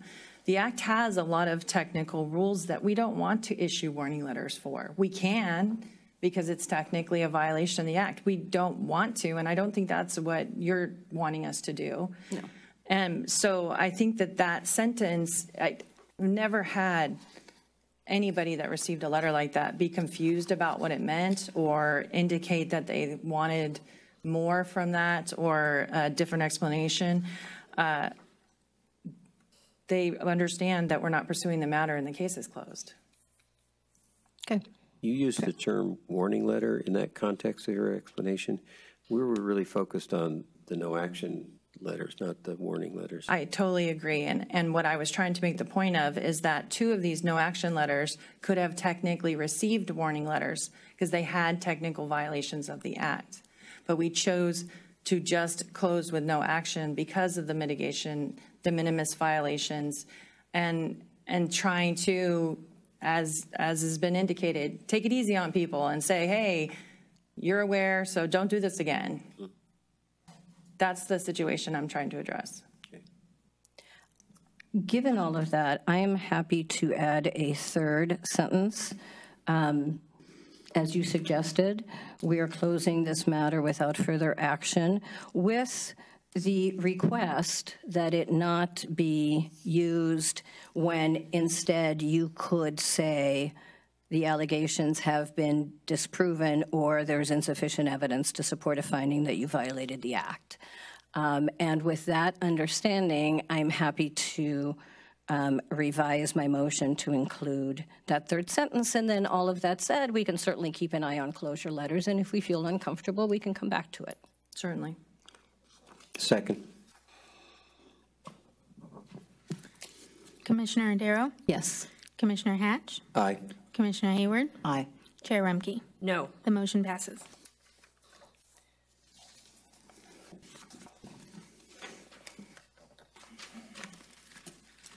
So now we're moving on to item 22,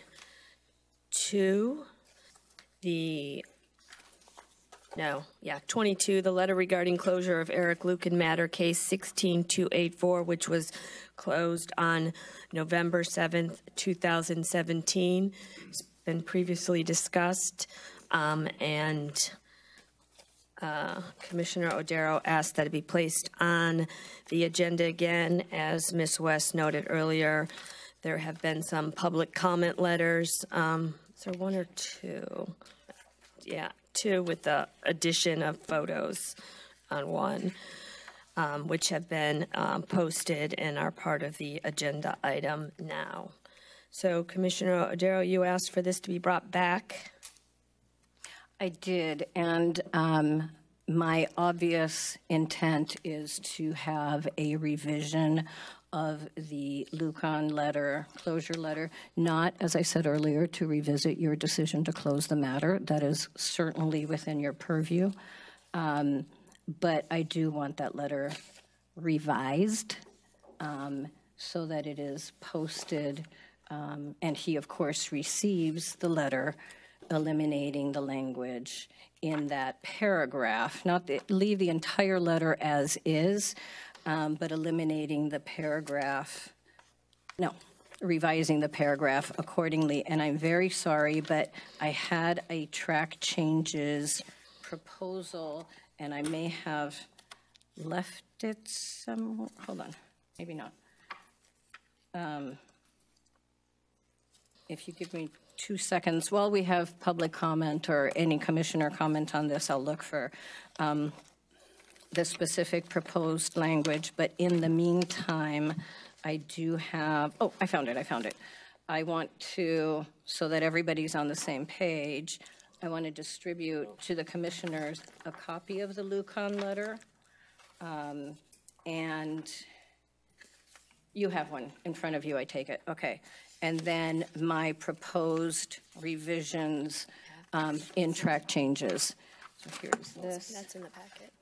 I'm sorry? That's in the packet. The letter is part of the packet. Oh, that's great. That's so nice. And here's a copy for you, for your table. I have extras. Do you need two? Okay, here's another one.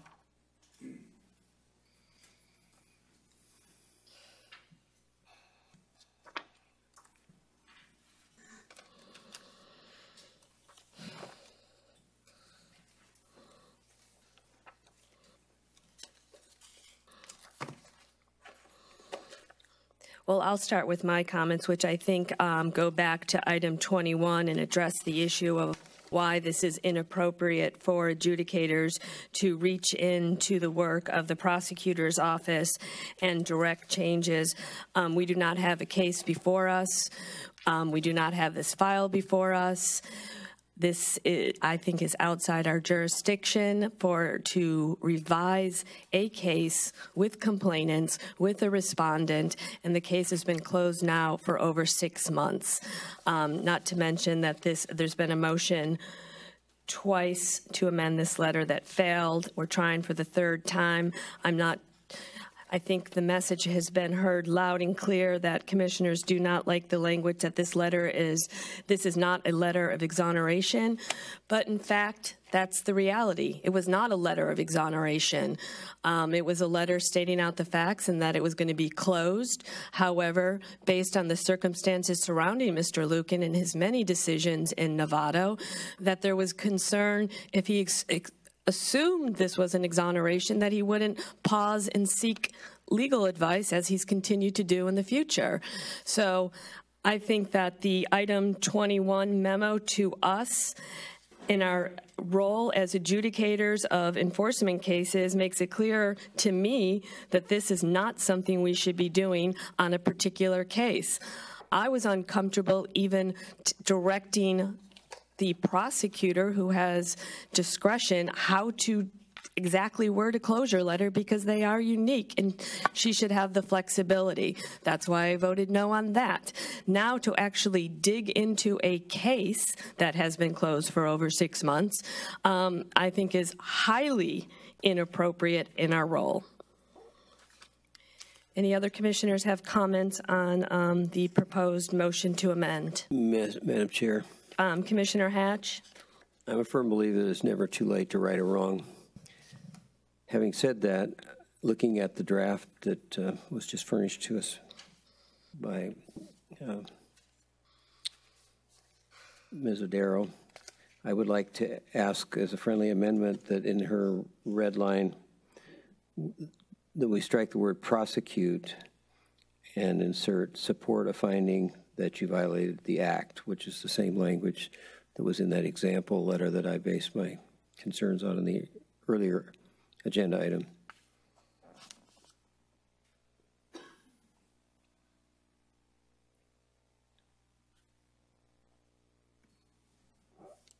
And there's Okay, so I think we have a motion with the friendly amendment. a second. May I West, comment? Did you have a comment? Certainly. With my hesitation in the former item was because of the uniqueness of everything and in each case, and especially in conflicts cases. And I struggle with this because you want to say there's insufficient evidence to support a finding that you violated the act, and that was not the purpose of closing the case. Purpose of the case was to close it so he could get legal advice. That's what he told us he wanted to do. That's what the community wanted him to do. And it wasn't really about insufficient evidence to move forward. We chose not to move forward to give a resolution to this community to no longer be an impasse. So if you want to say resources, we didn't have the resources. We didn't have, he recused himself from every future decision and was asking to close the case to get advice. So it wasn't insufficient evidence to support a finding that you violated the act.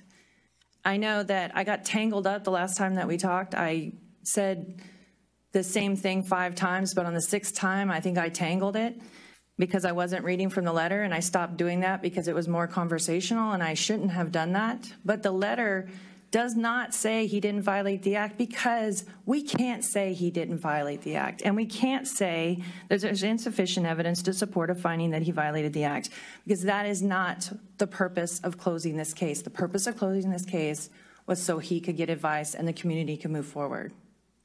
That's it. There's nothing, we're not hiding anything. There's this language that everyone doesn't like, and I understand that. And we're moving forward. But I feel very strongly that that is not an accurate statement.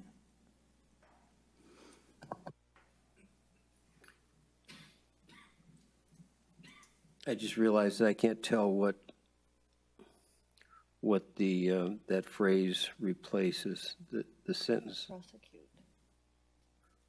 But prosecute wasn't in the original letter, was it? Well, no, what's in red is what I added. What's stricken out is what was taken out. So Okay, but here, this is. look, here's the paragraph. Here's the paragraph. Thank you. Thank you. Nice.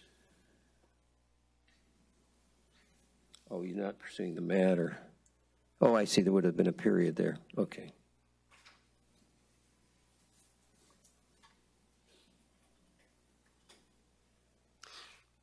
So let me understand from you, if we just simply struck what I consider to be a prejudicial comment and left otherwise your language the same, is that acceptable to you, Ms. West?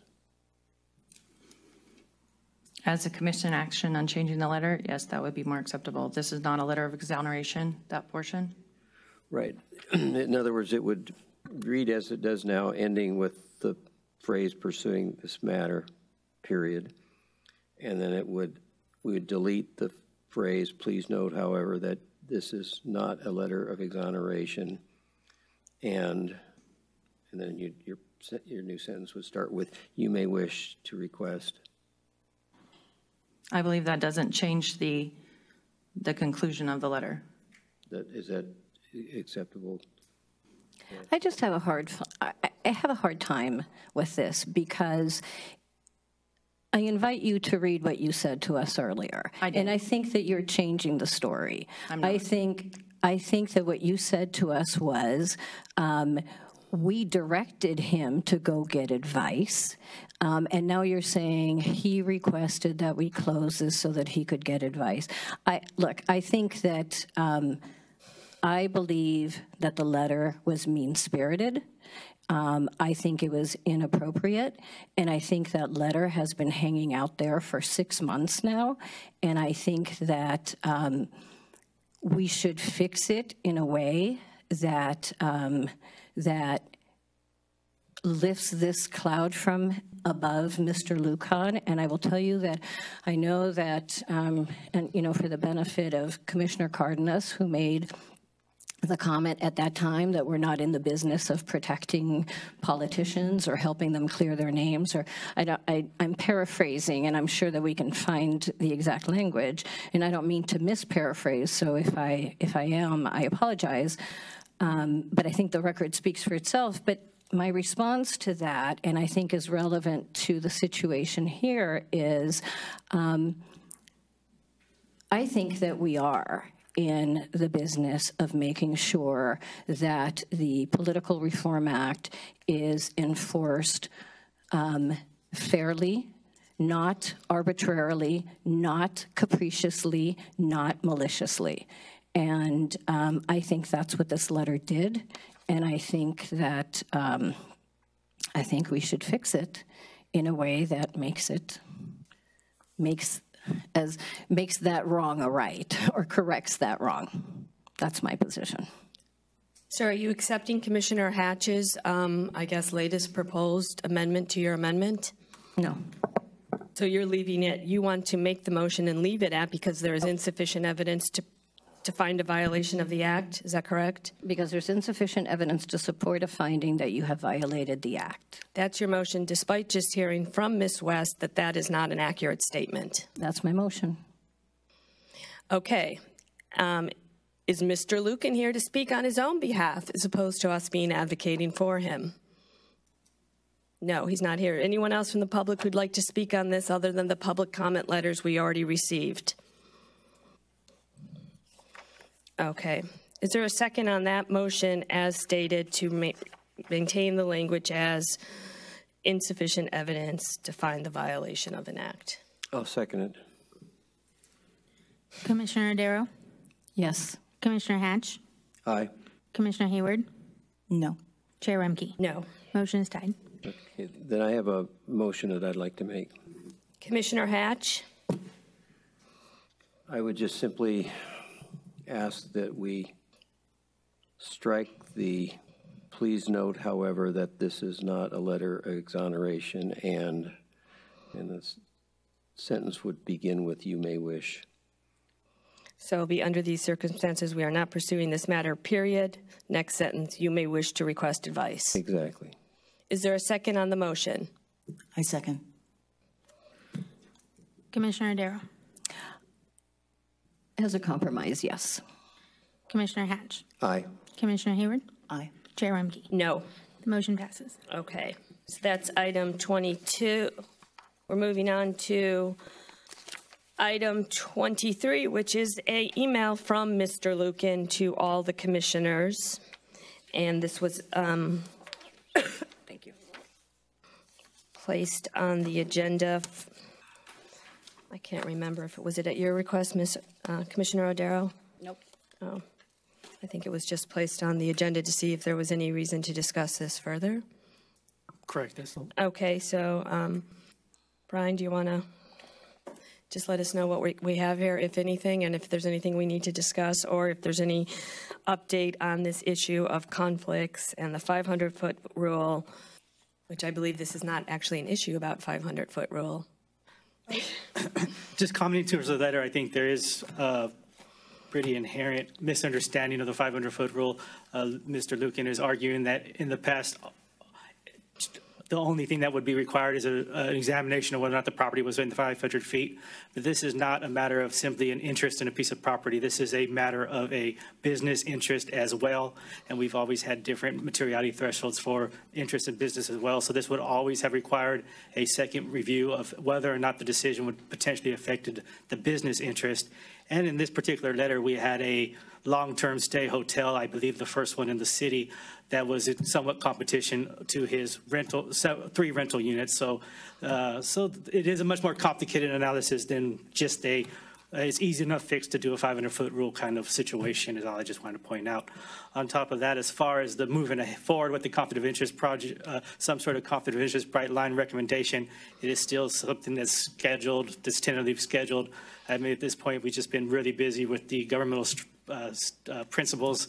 I also believe this would be something that the Law and Policy Committee would want to have some sort of recommendation regarding. So as far as which direction we would go, there are, I mean, to the extent that we're doing a 500-foot rule, that's a simpler fix. To the extent that we're revisiting each and every one of the materiality thresholds, that's a much complicated fix. And there's other issues involved, even in doing something simple like the 500-foot rule. Was there a rule for over 500 feet? Is there how strong is the presumption when you are within 500 feet? There are multiple issues that arise. So it's just something that we feel probably should go through, assuming the subcommittee's passed, is something that the Law and Policy Committee would probably want to weigh in at some point as well. So it's just something that is on the table, but has not been, we haven't got there yet. At the same time, so I guess I'll just leave it at that. Well, unless there's a question. Isn't it, I think you already said this at a prior meeting, but refresh my memory.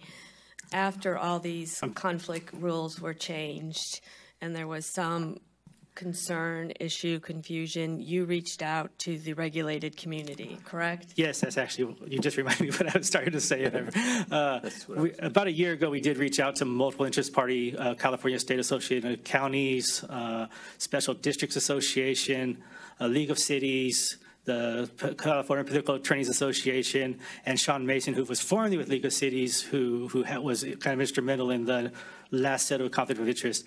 And pretty unanimously, everybody's position was we need some continuity in the rules at this point. We've had a massive amount of revisions, and there was a very significant consensus that, you know, adopting more and going back into them too deeply at this point is just going to cause even more mass confusion because of all the different, even the fact that the revisions occurred over multiple years. So at this point, it's just a very complicated situation.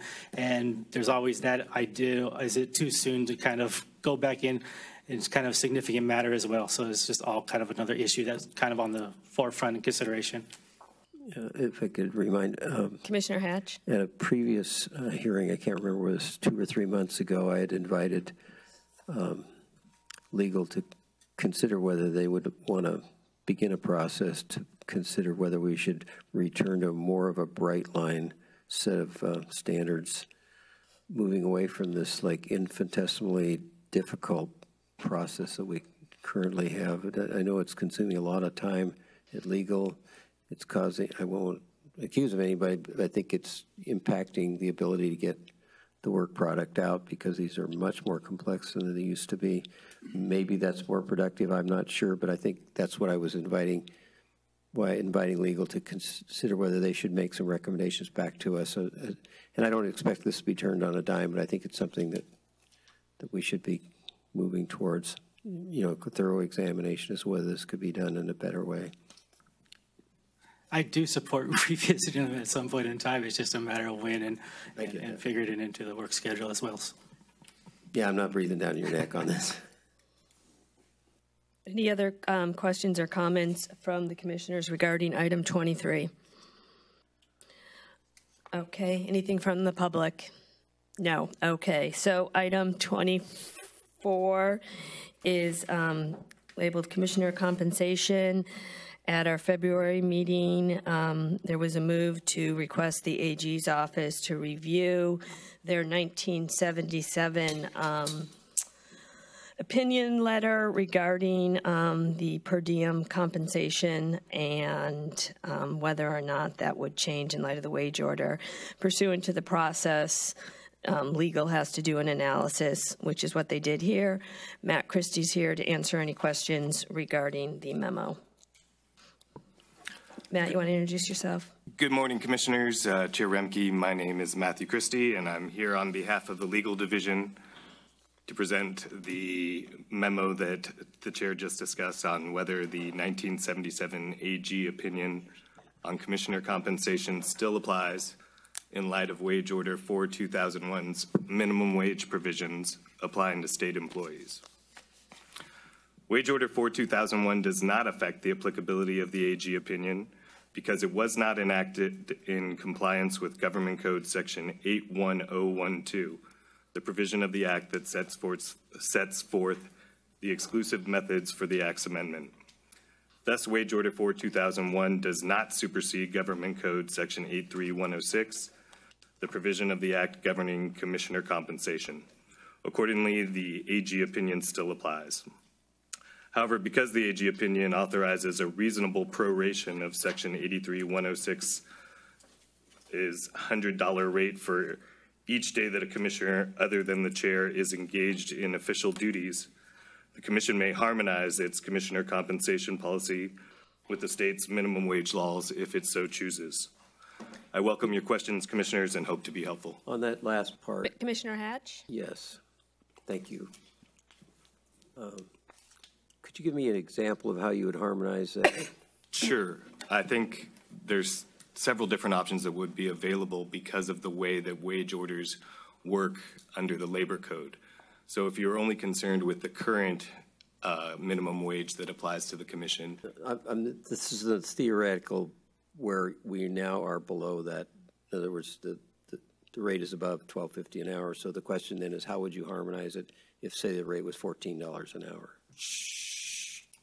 If the rate was $14 an hour, I think the $100 limit of Section 83106 would still apply, but you'd be able to adopt a reasonable proration of that $100 rate. And I want to know an example of how you would prorate. So $100 divided by 14 would be, oh, I'm sorry for putting myself in this position. Okay, pick a number, a wage number that wasn't more easily divisible. If it were, so $12.50 is the rate that is under the current commissioner compensation policy. If it were $14, it would just, okay, that's a great example. Thank you, Commissioner Aldero. In that case, it would be a maximum of 5 hours per day under a reasonable proration of $20 per hour. I see. So you think that would be reasonable? Okay, at least I understand what you meant. Thank you. Yeah. I have some questions, comments. Commissioner O'Darrow? So I'll start by saying that I have mixed feelings about this memo. First, I'll say that I agree that the minimum wage applies. Okay. I'm not sure that I agree that 83106 sets a $100 limit. I think 83106 is a rate statute rather than a fixed pay statute. But I think that's an issue for another day. I think that's an issue that can be crossed by, or addressed, I should say, by whatever commission is in place at the time that the minimum wage exceeds $12.50 an hour. Because as I'm sure you read 1182.12, there's a lot of conditions precedent to the increase of a minimum wage. And so even though there is a schedule and the minimum wage could exceed $12.50 by the year 2020, it also might not. So I appreciate the fact that there is the concession that the minimum wage does apply, because it does. I agree that it does. Actually, Commissioner, if I could correct you on that, I'm not sure that that's the conclusion reached in the memo from the legal division. I think you have the ability to harmonize the commissioner compensation policy with the state's minimum wage laws, but I don't think that the memo concluded that the minimum wage law applies to commissioners other than the chair. Well, so I have comments about that, and I'll get to that in a second. But however we get to it, I think it solves the immediate problem. And because of that, I don't think we need to burden the AG at this point, especially given that one day, maybe, we'll send him the letter that I think you're working on, Mr. Fieser, with all of the other questions that we have, and I don't know when that will be. It would be nice that it would be soon, but that to me is more important than this, because this solves the immediate problem. And I, at least to my personal satisfaction, I do think that it creates an incentive of inefficiency. I think that what it does is you're creating the this interpretation, not you personally, but this interpretation is creating the incentive that a commissioner is going to stop work in the middle of a task when he or she has hit a certain number of hours that add up to 100. Again, I think, you know, I don't believe that that $100 limit exists, but again, that's a question for another day and for probably another commission. So that's feeling number one. Feeling number two, I would say that I find this to be far from an impartial memo. I envision an impartial memo very, very differently. If you think this is an impartial memo, and I respect that you may, I think then we have a disagreement as to what an impartial memo is. I think this was a memo designed to come to the conclusion that the minimum wage doesn't apply. And I think that to get there, legal tenets had to be stretched beyond recognition. Well, we can talk about them. I know you're making a face for the record, but we can certainly talk about them, because even though we may not agree or disagree on my position that this is, that legal tenets have been stretched beyond recognition, I use this as a speaking point for we really do need impartial memos from your division. We really do. And for me to have to take the time as a commissioner, and Mr. Fusser, you and I have had several discussions about this. The idea is that the legal division provides us with what we need. And I should not have to take the time to research your research to make sure that I got the right answer. And I will say that in the past, and I'm not the only one, other commissioners have commented that the memos aren't impartial, and we have had to go back. And I would hope that one day, soon, we would get to a point where we would receive impartial memoranda from the legal division. That said, here's where I take issue with some of the things that you've said. You take the position that 83106 was amended. It wasn't. 83106 was left intact. If you read SB 3, it says, an act to amend sections relating to labor. Not at all mentioning 83106. So I think that is an improper statement to make. Commissioner, if I could, sure. I would just point out that 83, I see your point with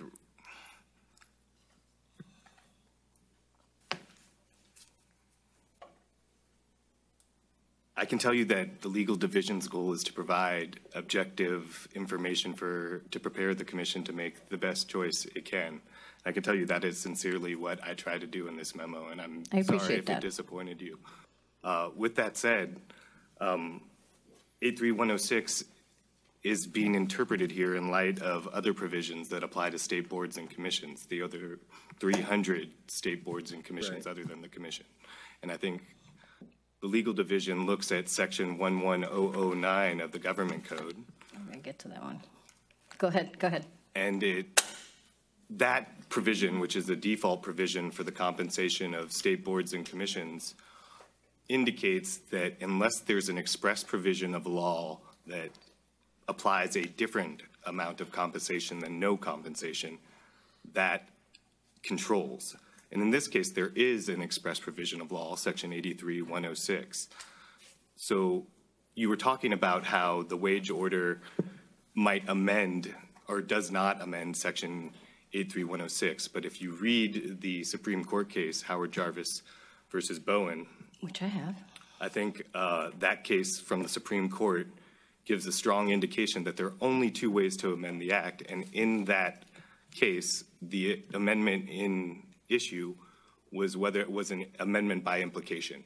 It didn't say expressly whether or not that law was affected. And I think similarly here, Wage Order 4/2001, doesn't speak expressly to Section 83106. I think that's the reason for our giving weight to its meaning or to its words. Well, I understand that, and I appreciate that distinction, but I think that that distinction calls for a discussion about why even bring that argument in when you could have gone straight to amendment by implication. So I think that this was, I hope it wasn't, but it appears to have been intended to lead us down a path of, no, you can't do what you want to do. So fair enough. I don't want to not allow you to respond because, so go ahead. Please, Brian. If I may, I mean, ultimately, I present this as an unbiased decision, analysis.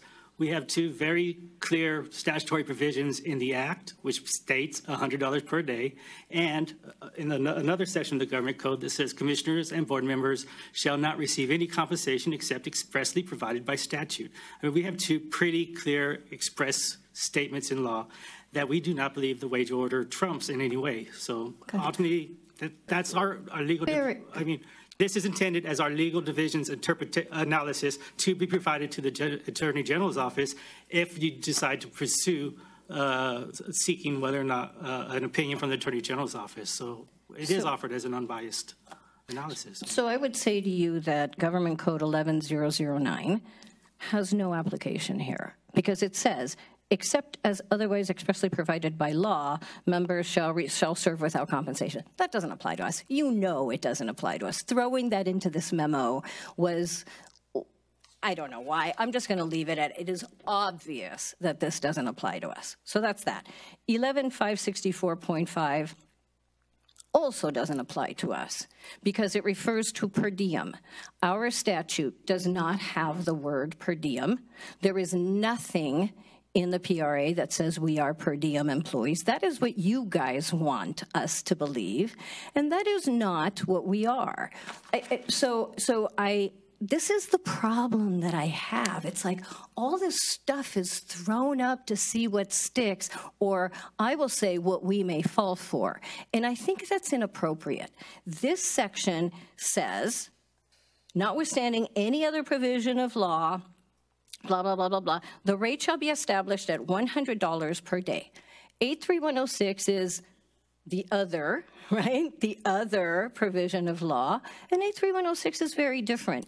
And to hear the comment that you just made about that we are to be paid $100 per day is a misstatement of the law. That is not what 83106 says. 83106 says at a rate of $100 for each day. It's a rate statute. For you to try to cubbyhole it into a fixed payment statute or a per diem statute, I think is disingenuous and misleading. And this is the kind of concern that I have. So I'm going to move on.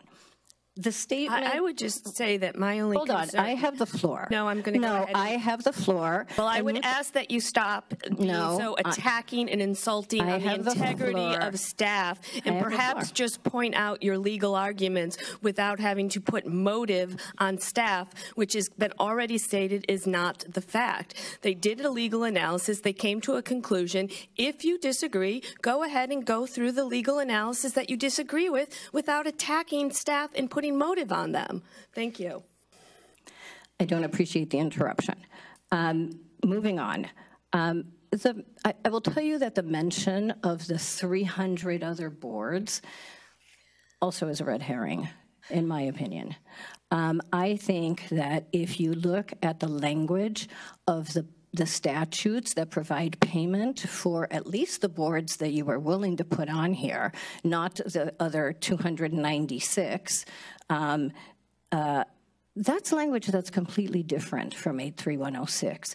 And to make a hold on, yes, I will give you a second, but to say and to not just imply, but to actually say that that similar boards, we have our own unique statute for good or for bad. So go ahead. You raised a good point, and I do think that 83106 is particular to the commission. But there are similar statutes that govern the compensation of similar boards, or not similar boards, but other boards that have policy demands placed upon them. And I think 4 examples that are relevant are the boards that fall under the Department of Industrial Relations, which houses the Division of Labor Standards and Enforcements, which actually enforces the wage orders.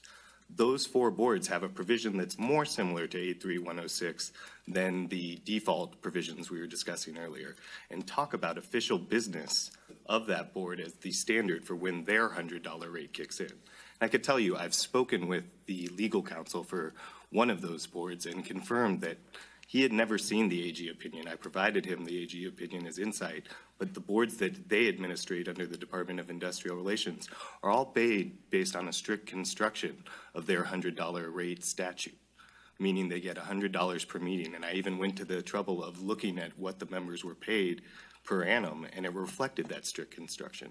So in a statute that's similar to 83106, even the Department of Industrial Relations, which interprets and administrates wage orders, interprets strictly. And I appreciate that, but that's where I beg to differ with you. These 4 statutes could not be any more different than ours. Ours says at a rate of $100 for each day. Labor Code 72 shall receive $100 for each day. 75D shall receive $100 for each day. 141 shall receive $100 for each day. 3070 shall receive the sum of $100 for each day. So could I correct you, Commissioner? I'm reading it too. Let's bring the labor code then, because then I cut and pasted it. I cut and pasted it too, but you just mentioned section 75D and that it only said receive $100 for each day. Mm-hmm. But if you read on in that sentence, it says of their actual attendance at meetings of the commission and other official business. Yeah, I have that. Well, I'm saying that official business in this context is similar to engaging in official duties in 83106. I don't think official business is the issue. I just don't think it is. I just wanted to point out it was in there. Yes, fair enough. I have the entire language for all of them. I cut off. I'm happy to read the entire thing if you like. Me too. But the reason I'm explaining that the reason I cut it off is because there is a very big difference between at the rate of $100 for each day, which is what allows the AG to come to the conclusion of the $12.50 per hour, right? And at a rate of $100 for each day, which doesn't, in my mind, allow for the proration that we're talking about. So, I have a concern that the presentation, the memo, is trying to portray us as being similar to things that we're not similar to, and that's my concern. That's my concern. I have a very big concern with the position of commissioners are not covered under the minimum wage mandate because they are not employees of the state of California. And I would really encourage you to pull away from that position, because I will tell you that you'll get pushback from me every single time. We receive W-2s. Employment taxes are withheld. Medicare is withheld. Okay. We fill out state of California timesheets. So I don't know how you get around that, but here's the one that I really question how you get around, and that is Mr. Fieser's March 2018 memo that says you are employees of the state of California. And so how we can take this inconsistent position is troubling to me. I will say that I'll give you a second. I just want to kind of close it with the statement that, no court has ever found a commissioner to be an employee of the state of California, I think is misleading because no court has ever been asked. I imagine that, and I looked, I imagine you probably looked, and I think the conclusion is no court has ever been asked. So to make the leap from no court has ever been asked to and therefore you are not, I think is improper. That's like saying, you know, no court has ever been asked if Commissioner Ardero is female and therefore she cannot be female. I mean, that's just a leap in logic that you just can't make, and that, to me, is problematic in this kind of memorandum. And so I would only encourage you to think a little bit more carefully about your choice of words and your legal arguments. I mean, please respond. I know you're dying to, and fair enough. But that's my point on the we're not employees, because we are employees. I appreciate your insights, and I just want to reiterate that this was a sincere approach to answering this question, and I apologize if it gave indication otherwise. I understand the point that you just raised, but I think the scope of the memo is really about whether 4/2001 affects the applicability of the AG opinion, and that's the point that I think really controls the day from the perspective of the legal division. Fair enough, and I don't disagree with you. And I think that you found a legally supportable way to harmonize them, and I appreciate that, but I think that the other arguments were misleading. And that's where I'm like, you know what you could have done? You could have said amendment by implication is problematic still. Here we are. We are left with two laws that either are consistent or are inconsistent, right? And how do we deal with them? And that's it. And I think it would have saved time, and I think it would have saved a little bit of my personal angst in feeling like I'm not getting impartial memoranda. And, you know, people may agree, people may disagree, and everybody has a right to do that. But I also have a right to my feelings, and that's how I feel. This is not the first memorandum, and I'll leave it to other commissioners to speak up about how they felt, if anything, about this memorandum. But the bottom line for me is I think that we don't need to go to the Attorney General on this today. Maybe somebody will go in the future on the issue of the $100 quote-unquote limitation, which I don't think exists. So that's that for the legal division, and thank you for the time that you took. I appreciate it, and thank you for your willingness to hear me out and to consider what I have to say.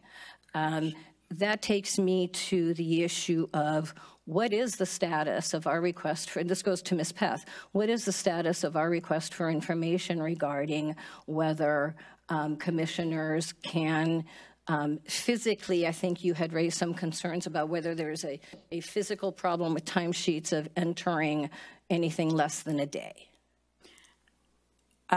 So your question is, what's the status of the actual compensation? What's the status of your inquiry into it? You said you were going to talk to a whole lot of people, and at one meeting and I appreciated that, you said that you had reached out to, I can't remember whom, I'm sure we can find it in the minutes, but you had reached out to somebody and you were waiting to hear, and then months pass and we haven't heard anything. So I'm just hoping that you can tell us what the status is and that we can move this forward. Absolutely. We've been actually in contact with Commissioner Hatch and Commissioner Hayward, who are the two commissioners which this is relevant to in terms of submitting timesheets. Our administration division has been re-reviewing all of the timesheets that were submitted and then comparing it to the policy that was adopted by the commission. They're in the process of processing the additional payments that need to be made that are consistent with the policy adopted. And the way we've been doing it, to address your issue about, or your question about the fact we couldn't key it by hour. Basically, we can only key it $100 a day, as Commissioner Hatch suggested. We just are sort of rolling those over until we get to 8-hour increments of $100, so that those can be processed through the state payroll system. And then they're pursuant to the policy, which, sorry, I have it right here. It just says that if there's over 40 hours of preparation on any calendar month, it needs to be brought back to the commission. So there might be a couple of a couple of the timesheets that have to be brought back. I believe we're planning on bringing that back for the June regular commission meeting. I think it's the 21st. On your explanation, I received like a sort of a spreadsheet of how the things would apply, and I don't disagree with the analysis, but what's not happening is, even though that has happened, it's still not being paid for whatever reason. I'm not really sure, because she's done the work and it's done. This is not the 40-hour issue. These are the ones who are not in that 40-hour issue. And I thought she said we're waiting for legal, and I'm not sure what that's about. And I would like to footnote this with that when I was asked, whether it was okay to go ahead and process my timesheets, I said that I had asked legal to give me some guidance on what kinds of activities under this policy that we adopted, the resurrecting of the original policy, what would fall in and what would fall out of. Because when I was a new commissioner, I didn't know there were any, this is okay and this is not okay. So on the basis of the answers, I went back through all my timesheets and I threw out a whole bunch of stuff and provided revised timesheets and then submitted them.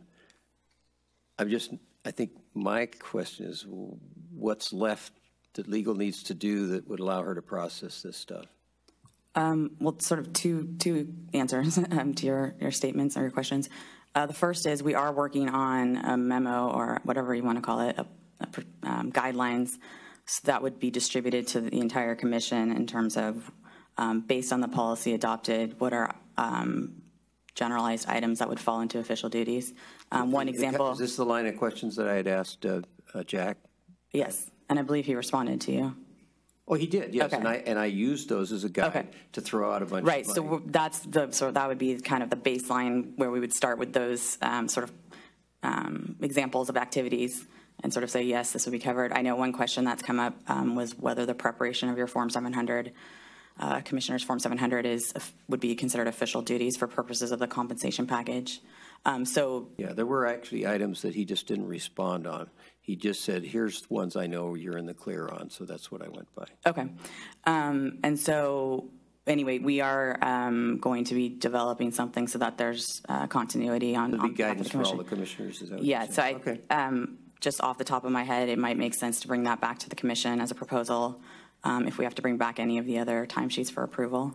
And then the second, I think this is responsive also to your comments, is that my understanding is that the admin division was in the process of processing the payments that are owed. And so I don't know if those just haven't, Larissa could speak to that, but that was my understanding. So I don't know if it just hasn't gone through finished the state process yet. Have the checks been issued? Larissa Hahn, Chief of Administrations. So the question you had, Commissioner Hatch, is that we did process what was sent to you per my email, and because it's crossing fiscal year, so I do not have the ability to issue the check in-house. I actually forwarded to State Controller Office for them to reopen the prior year books in order to have the payment process. Okay, so it wasn't legal internally we're talking about? No. Okay. It's already gone outside of FPPC into another state agency for processing your check. Okay, thank you. I appreciate that clarification. Okay, so it sounds like we'll have guidelines and some possible statements brought back for June for further discussion, but anything else on item 24? So I'm understanding that there's not a motion to send this to the AG's office? Oh, switching back to that, I had some things that were concerning to me in this analysis, and I don't want to offend anybody, but on the other hand, I thought that I still am waiting for an analysis that says on the one hand you could argue this and on the other hand you could argue that, then they don't match. And I don't see those kinds of things. And let me just tell you that when the Attorney General wrote his opinion that we requested back in the 70s, there was no wage order that applied to state employees, okay? So it was perfectly innocent for him to say what he said. When the wage order was adopted, it applied this to the state employees and to local government employees of all stripes. There was all kinds of machinations about whether or not they have to comply. All the same kind of stuff that you argued in your memo. The fact is that without repealing or amending any of those statutes or local ordinances or collective bargaining agreements or anything else, those wage orders were enforced. And the courts have given them great weight, even above a statute. And that was sort of ignored. And when the wage order was adopted, it was with the full knowledge that these other things were out there. And it's not their job to go out and clean up everybody else's mess. But they have the power to override all of those other things. I saw nothing in this memo that dealt with that, and that's all I had to say on this subject. If I could respond. Sure. The wage order and specific provisions of wage order for 2001 are applicable to state employees or political employees of a political subdivision of the state.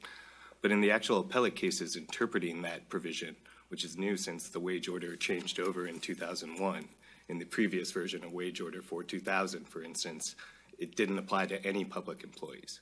So that changed as of 2001. I apologize if that understanding is incorrect. But what I'm trying to point up is just that the act is special among statutes. It's not equivalent with statutes. Like if you took two regularly enacted bills, they would be equivalent. But the act is different because it was an initiative statute and that it controls its own amendment.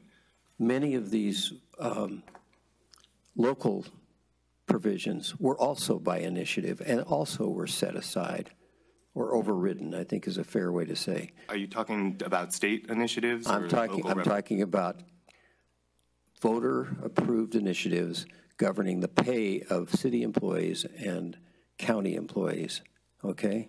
Charter provisions, which are like our Constitution, you know. Right, and in those instances, like with respect to charter counties, those are the times when the wage order has not been applied to charter county employees because the legislature doesn't have plenary authority over charter counties. Whereas in another case, well, I might remind you to look in the state constitution because there was a ballot measure passed to empower minimum wage to apply to government employees. And nothing was mentioned in the memo about that. It looked like sort of you start with where you want to be and then you kind of... I really apologize that that's how you've taken the memo, Commissioner, because I can guarantee you that I sincerely tried to apply the law, and in particular 81012, I think governs this situation. And I think to speak to some of the concerns... I'll accept your assurances. I didn't mean to imply that you intended that, but you know, lawyers argue and they, you know, present the facts that favor their client. In this case, your client would like a balanced analysis, I understand. Not one that pushes one side or the other. I completely understand, and I acknowledge that concern. Thank you. Anything else on item 24? Okay, let's move to item 25, which is legislation. Mr. Ong.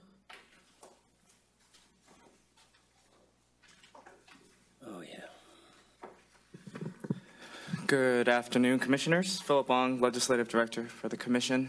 In this agenda item, I'm asking that you support Senate Bill 1239, which is a bill sponsored by the Secretary of State's office to make some technical and minor but yet substantive changes to the Act to prepare for the development and launch of a replacement Cal Access system. In 2016, the Commission supported Senate Bill 1349, which directed the Commission, or the Secretary of State, to build a new Cal Access system and have it launched by February of 2019, no later than December of 2019. We believe this position or this recommendation is consistent with that position you took in 2016. Happy to answer any questions. I would move that we support SB 1239. Okay, any questions before we take the vote? Oh, certainly. Any questions for Mr. Ung? I have a question for Mr. Ung. Commissioner Hayward? So, under your staff comments, you described the bill as replacing the current Cal Access system. There was one with data-driven and paperless. I'm sorry? In the summary of the bill, you also note that they would be changing the deadline for payment of the annual fee, the $50 annual fee, to April 30th. I think the annual fee is charged contingent on it paying for Cal Access, because you need to have a justification like that to charge a fee at all for these filings. And so if Cal Access is being replaced, what is the legal status of the annual fee at all? I believe, and I can do some research on this and get back to you, Commissioner Hayward, is that the legislature, the legislative intent is the system that is replacing the current Cal Access is still Cal Access. It is still Cal Access is obviously a DBA, but it's an online filing and disclosure system for the Secretary of State's office. And so now the annual fee would be collected in order to pay for the new Cal Access, or some kind of a new version of the same system, yes. Okay. Thank you. You're welcome. Somewhat unrelated but related question is just really where are they in the project, and what's the likelihood of the December 2019 operational date? Right. I think they're going to make an announcement soon. They were shopping vendors. I'm under an NDA, so I can't really disclose everything, but they are, I believe, about to make an announcement, hopefully in the near future, about news about vendors. Vendors and a timeline, perhaps, or? The timeline, I mean, it's in statute that they need to have it launched by February 2019, and they can extend it out to December 2019. I think a lot of that depends on when the vendor sits down and really looks at everything and the timeline of whether or not they can meet those deadlines. And if the Secretary of State so wishes, he could obviously request the legislature move that statutory deadline if it doesn't look like they're going to meet it. All right, thank you. Any other questions for Mr. Ung on AB 1239? I mean, SB, sorry.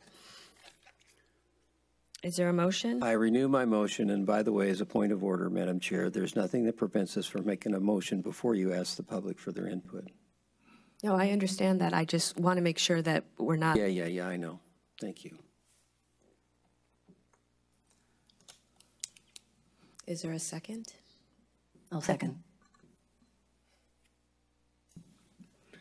Commissioner Adaro? Yes. Commissioner Hatch? Aye.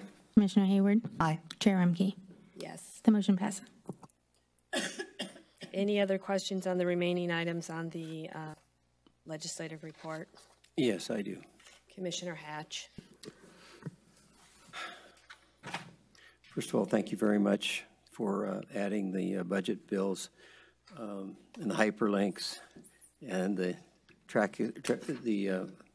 what do you call it, the sponsorship notations were available. And I would like to ask for one more.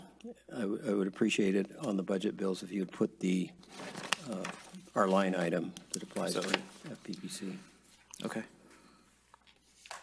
And to the extent that it's not too much of an imposition, to be able to provide us an update on where we are currently in that process, the budgetary process. All budget questions I'm going to direct to Ms. Peth. We're sorry. Your conference is ending now. Please hang up. Madam Chair, let the record show I didn't do that. So, someone from IT can come in here. I'm guessing that they're means back. Oh, they are. Sorry. Hi. What's going on, Jesse? So that was the call. I guess Commissioner. No, he's not on. Not call in. So that the timeline just reached. Okay, so we just had a number for him to call in, but he did not call in. Okay, so we're still live. All right, thank you. To answer your question, Commissioner Hatch, we have cleared, I think I mentioned this last month, we have 2 budget change proposals pending for 4 positions. One is one position on the mass mailing bill that the governor signed last year, and 3 on the Disclose Act, which we've discussed. a lot in this commission. And we have cleared both the Senate and the Assembly, so we don't anticipate issues with getting those positions. Obviously, there's conference committee coming up in the next few weeks, and then the governor still has to sign the budget, but we should be good on those.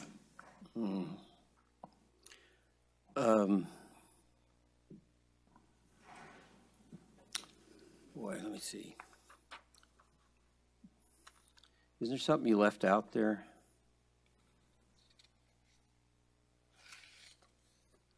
You might want to update us on relative to the Senate Budget Committee? Yes, we just went to the Senate the Senate Subcommittee on Tuesday morning, I believe. They have requested us to do more data collection and analytics to report back to the legislature on an annual basis so that they can better understand if we need more resources in terms of staffing.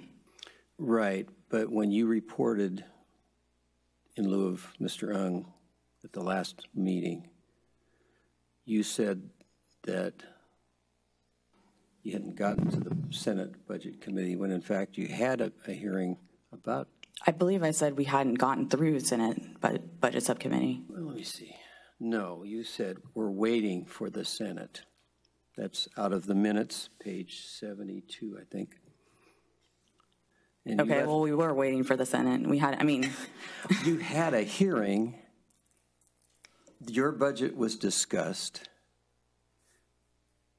They asked that the ledge analyst report back on whether or not we were sufficiently funded in our budget request, which is, I think, a laudable attempt on the part of the chair of the budget subcommittee, but you disclosed none of that. Well, at that point in time, and I would have to go back and look at the time frame, but we were still trying to figure out what they were even going to be looking at and what they would be coming up with. There was no analyst report yet. It was just requested. They directed the analyst to do that. You could have told us that last month. You knew it. You're hiding the ball somehow, at least in my opinion. It looked like that. I can run all the dates. I can go over them with you. I've got my notes here on it. It was real clear. You knew that action had already been taken. You didn't know what the ultimate result was going to be. What is the ledge analyst going to come back with? But you could have told us, for our knowledge, ultimately this is our budget, and to the public, they should know. The irony of this is the Senate Budget Committee is a public hearing. Correct. Right. But why hide it from us? Well, I apologize if it appeared that I was hiding it. I was not. I was trying to figure out what was going to happen. And if I could just make one comment, Commissioner. It's not your job to hold back things just because you don't know how we're going to react to it. I understand that. I would just make one comment, which is we are in a period of transition at this commission. Staff is doing its best to take direction from this iteration of the commission, and there are, I don't know how to phrase it, but there are work processes that are changing. And so I just want to say on the record, we are doing our best to get you the information that you want in a timely manner. And I think as we work through this, we are taking direction from the commission. So I apologize, and I will make sure that we, in the future, do better to make sure that you're in the loop. Just let me take you back to August of last year, I think it was, when you announced that the governor had signed the budget, and that was your budget report. And a number of us spoke up and asked questions and wanted to know why we aren't involved in an earlier part of this budget process. And I think I specifically said we'd like to be able to help before you submit something to the Department of Finance with your request, so that we can be, cognizant and be in a place where we can help. That never came, and the next thing we talked about the budget was when I asked that question. And so now, obviously, we put together a budget request, we submitted it to Finance and so on, and it got incorporated in the budget bills. But when I started to ask a simple question about where are we with respect to the budget. And I even framed it, you know, that we're small, so we're sort of the tail end of the budget committee agendas. You know, have they begun to take action? And you dodged it and told us nothing about what was going on in the Senate. And by the way, for those who don't know about it, the Ledge Analysts analysis came back fairly quickly, and it's not very complimentary. Oh, I'm sorry. I'll just keep going and pass it on down. I think you got enough? Okay. Yeah, make one for the record. And I have, yes, you know, I have a limited amount of copies I can make from home and drag them up here on the plane. So I can, I have an email already to send to you, Sasha, that has a hyperlink to this report. So if anybody wants, they could give you your card, you their card, and we can email them a copy of the hyperlink so that Just they put it, can well, also we see can that. put it on the agenda. Under staff reports, we can add the LAO budget just so it's readily available for anyone who's following along. So in the spirit of unintended consequences, it appears that the chair of the Senate Budget Committee was trying to help us. And I don't know what the LAO actually found in terms of his interaction with our staff, but it resulted in his wanting to require us to do a fairly thorough reporting each year of a 5-year look back at a number of metrics. And I got to wonder, where are you going to get the money to comply with the LAO's stuff? Are we going to do another BCP attempt? So on those, and I don't have the list in front of me, but I believe there's 5 or 6 items that they're asking us to collect. Oh, thank you, Phil. Let's see.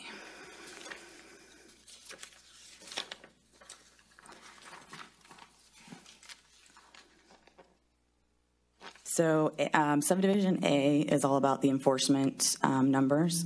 And as you'll see in the, when we get to the next item, sorry, the staff report, on page 2 of Ms. West's report, it's page 3 of the executive staff reports, she added at Commissioner Darrow's request the additional analytics that were requested previously.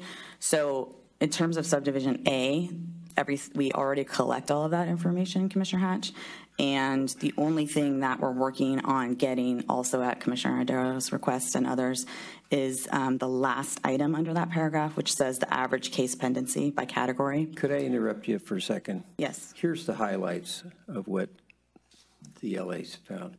Annual reports provide insufficient information for oversight. Second one, key workload metrics don't exist. Third one, few benchmarks against which to measure performance. Fourth, no benchmarks or available data to measure case pendency.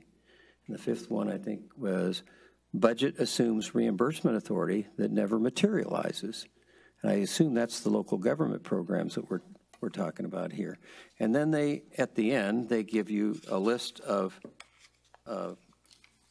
reporting that you're going to have to do by the 10th of January every year. Correct. That is a 5-year look back of all these metrics that they're looking for that they don't have, and they want you to begin to create so that they can be satisfied as to whether or not we're funded appropriately or not. And so looking at that, it didn't take a rocket scientist to figure out that we may be a little stretched to comply with these LAO requirements that are now been adopted by the committee, I believe. Yes. Is that correct? Yes. Okay. So should we be considering asking for another budget change proposal to cover the costs of our complying with this? Well, that's the other question I was trying to answer previously. So you were talking about some other stuff. No, I'm trying to answer your question. What I'm trying to say is that a lot of the stuff that they're asking us to collect is indeed information we already are collecting. And so to answer your question, I think that is an absorbable workload to do the data collection that they are asking in the reporting. All right. Whether that means that the data shows we need additional positions to do programmatic work, that's a different question. But in terms of just the the ability to comply with the legislature's request for more information. I believe that's absorbable. Well, it's kind of a sad situation that in an effort to try and help us is turning around to burden us with more work. But I do believe that we're not being budgeted adequately for what it is we're required to do. And maybe if we were, I don't know, maybe better prepared for this, this wouldn't have happened. And certainly, I think not telling us did not make this any better, because we could have helped you. I have a different concern about the LAO report, which is that I believe that it's stepping into the independence of the agency. I understand they control the budget and they can ask for basic information, but when they start using terms like benchmarks, especially on enforcement cases, obviously that's to be left to the commission, which is obviously a task that's being undertaken right now with the task force that was adopted and the like. I know that I think it's innocent enough, and as Commissioner Hatch said, that the senator who started this process was perhaps trying to help us make sure we had sufficient funding. I think the LAO analyst perhaps does not appreciate the independence of the FPPC enough, and I have concerns when the legislature, which is one of the bodies in which we regulate, starts stepping into the area of our work and our benchmarks and the like. So I would just note that as a concern regarding this report. And I don't know if the other commissioners agree, and if they do, if we should take any action regarding that aspect of this. Madam Chair, is that the message that you gave the LAO's office when they were over here asking for this information? I did not speak to the LAO's office. I did not have any involvement in this process. Because that kind of an answer gets you less money. I think fighting for our independence is always important and something we should be aware of.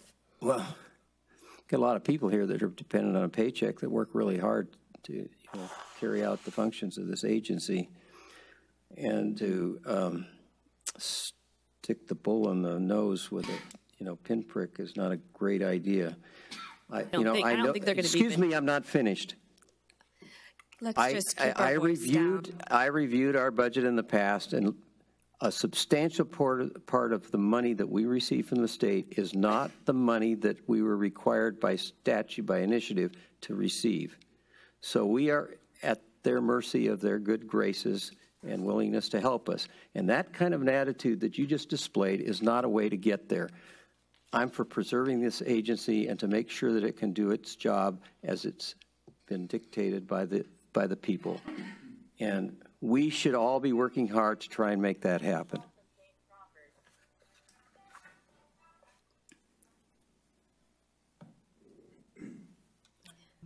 Commissioner O'Darrow? So, I have that. Since we regulate everybody, I guess the question is, are we taking the position that nobody can ask us any questions? And I think that's absurd. I understand the independence argument, but the reality is that when we are going out there asking for money to run the organization, and somebody holding the purse string says, wait a minute, let's make sure that this money that you're asking for, or let's make sure that you have enough money, but let's make sure that it's properly used, I think it's a legitimate, I think these are legitimate questions. So that's my position on that, because if it were the case that everybody no one who we regulate can ask a question of us, we can't ask a question of anybody. And I think that's not our charge. That's number one. I think the bigger picture out of all of this is the fact that this is the first that commissioners are hearing about this. This is dated May 7th, so it could have been put on the agenda. I think the agenda was set, I think it was set on May 7th was the day. I don't remember. What day is today? Oh, today is the 17th. This was released on the 7th. So the 7th. 10 days ago. And, you know, even to the extent that this was seen after the 7th, it's disturbing to me that this kind of document and the hearing that occurred and the questions that were asked and the fact that we apparently, and I don't know exactly what happened, but it seems like we were asked questions that we didn't have answers to. So much so that the LAO took the time to, you know, write something like this, I think is disturbing and embarrassing. And I would only encourage you to make sure that we commissioners, not just the chair, did you have a conversation with the chair about all of this? I know you say that you're not sure because things are in a flux, and I'm not sure that they are in a flux, but because I think we've made it very clear that we want to participate in the oversight of the commission. So I would ask you, Ms. Path, if you had a conversation with the chair about these issues, but not with us. Yes, I did have a conversation with the chair. Okay. So I want to take this opportunity to just remind everybody in staff that the obligation of staff runs to all 5 of us, not to just the chair, and that I think that it's been very clear over the, I don't know how many months we've been talking about oversight. I mean, certainly commissioner oversight, I would say. Certainly, if you didn't get the message that commissioners want to participate in oversight through the months that we've been talking about the governance principles, I'm not sure how that is even possible. But that said, to the extent there was any confusion about whether commissioners want information, speaking for myself, I can tell you that I want more rather than less. And I would just ask that you keep that in mind as you're making decisions about who you discuss things with of this nature. I understand. Thank you. Okay, anything else for Mr. Ong on the legislation? Yes. Commissioner Hatch. Moving on from that side excursion, item 2 on your agenda, Mr. AB 664. Yes. An interesting bootstrap. This legislation is sort of taking the advantage of the fact that we had issued some old advice letters that I kind of think we probably should never have done.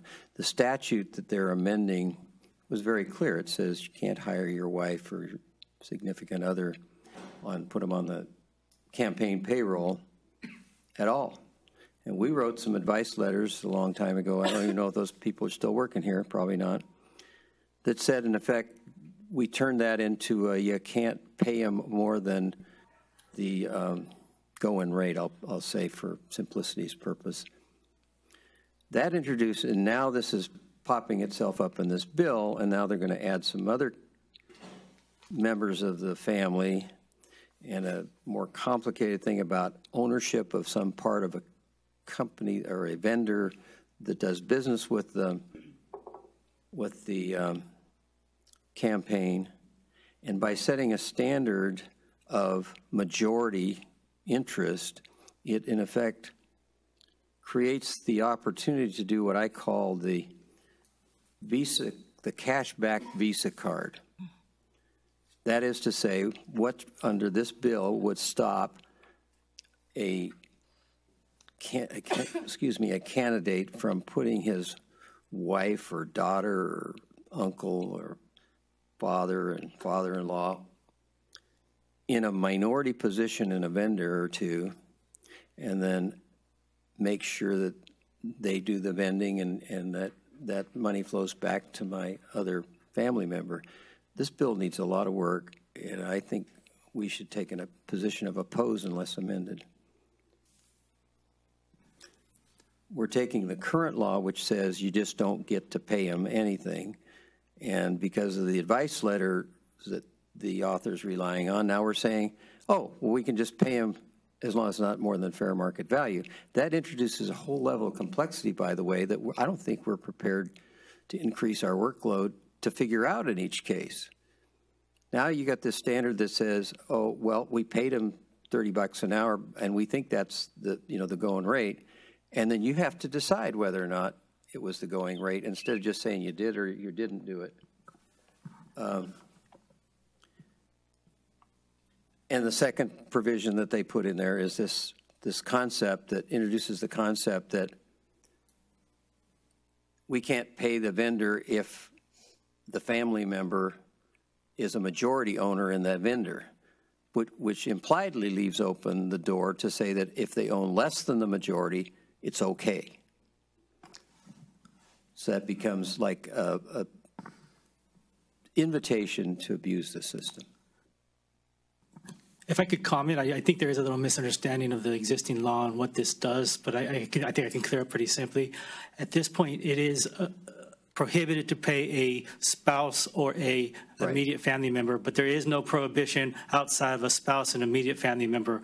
What the advice letters allowed for was what the advice letters established was a limit that said if you hire somebody other than a wife or immediate family member, you could not pay them more than the fair market rate. So actually what this is doing is basically codifying what we've already adopted, which is if you hire anybody other than a spouse or a immediate family member, which is defined as minors that live within the household, then you can't pay them more than fair market rate. That's ultimately going to be the test that we use regardless of whether or not this statute is adopted. Anything more than fair market rate would be beyond using your funds for a political, legislative, or governmental purpose. It would be essentially a gift to your funds to your family members. So that's the standard that's always been used, and this kind of codifies that. Well, we kind of are a bit complicit in creating a concept about it's okay to pay something when the original statement of the legislature is shouldn't be paying anything. The question then was arisen about other relatives. And a bill like this should just simply be saying, applying the current standard and statute to all other relatives instead of creating these loopholes and invitations to create mischief. I agree. I do not like the implication in the bill currently that suggests that if you paid somebody else, you could pay them more than fair market value, because that's not the standard we would allow for any kind of professional services or family members. So and that's part of the, sorry, Commissioner Dare, I just want to make one clarification, or not clarification, but just point that in paragraph D or section D of the bill, the legislature tried to create some catch-all provision in the case of, oh, if they're not family members, does that mean the bill says that you can be paid more than fair market value? Right. And so you have this weird circular loop within the statute. It's not written ideally the way we would have written it, but the history of the bill unfortunately kind of led it this way. The bill, when it was first introduced, I don't know if you had a chance to read the introduction version. I read all versions. Right. He tried to originally just prohibit any payment to family members. That wasn't going to fly with the Assembly Elections Committee, partly because the chair objected to it because the chair's brother is his campaign manager. And so there was a concern about, well, there are family members that are bona fide political professionals who do work and do need to make a living. And so I didn't see that in any of this text of the bill. Well, it's not in the bill. But it's a fair argument. I'm trying to give you some of the legislative, how the discussion went in the committee. So the bill did fail the first time when it was just straight prohibition, and then the author went back and after asking us what our current standard is on market value, we provided the advice letters, and they essentially crafted the legislation around the advice. Yeah, and it's, okay. I'm sorry. I just have a question. Yes, Commissioner. So I have not looked at this in the great detail that has Commissioner Hatch or all of you. So I am not discussing at all the substantive question. I just have more of a procedural question. It sounds like this bill is codifying what's in our advice letter, and now we're talking about taking an opposed position, or I mean, the idea was floated. How do we take an opposed position when we have advice letters that say what this bill says? I guess from a process, it depends on the nature of the opposition. I mean, why are we opposing it? Because opposing a bill doesn't necessarily mean you just oppose the concept, you could oppose the way that it's written, you could oppose the approach the legislature's taken, or its interpretation of it. But it depends on the direction that the commission gives to us on the nature My of your recommendation opposition. was oppose unless amended. And this bill, in its at least current iteration, goes way beyond even the advice letters.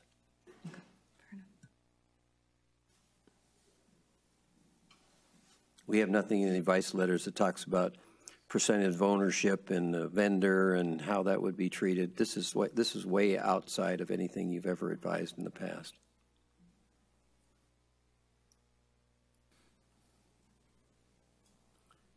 Crickets. Does Well, that mean? I'm sorry, okay? I didn't know if there was a question there, or I don't know. think there Sorry, is. I just didn't. I don't think there is. That's why I was just jumping in and going, okay, so we move on. So there's a motion to oppose unless amended. Did you want to give direction on the amendment? Because I'm not clear. I understand. My motion stands. I would be happy to sit down with Mr. Ung and, counsel him about my thoughts on it and ultimately have him figure out what he should be asking for, translating this to the author. But in whatever form that advice is, it's still opposed unless amended. Is there a second? I'll second. Commissioner Darrow? Yes. Commissioner Hatch? Aye. Commissioner Hayward? Aye. Chair Remke? No. The motion passes. Okay, is there any more questions on legislation? Yes. Commissioner Hatch. Item 3, AB 2155, Mullen.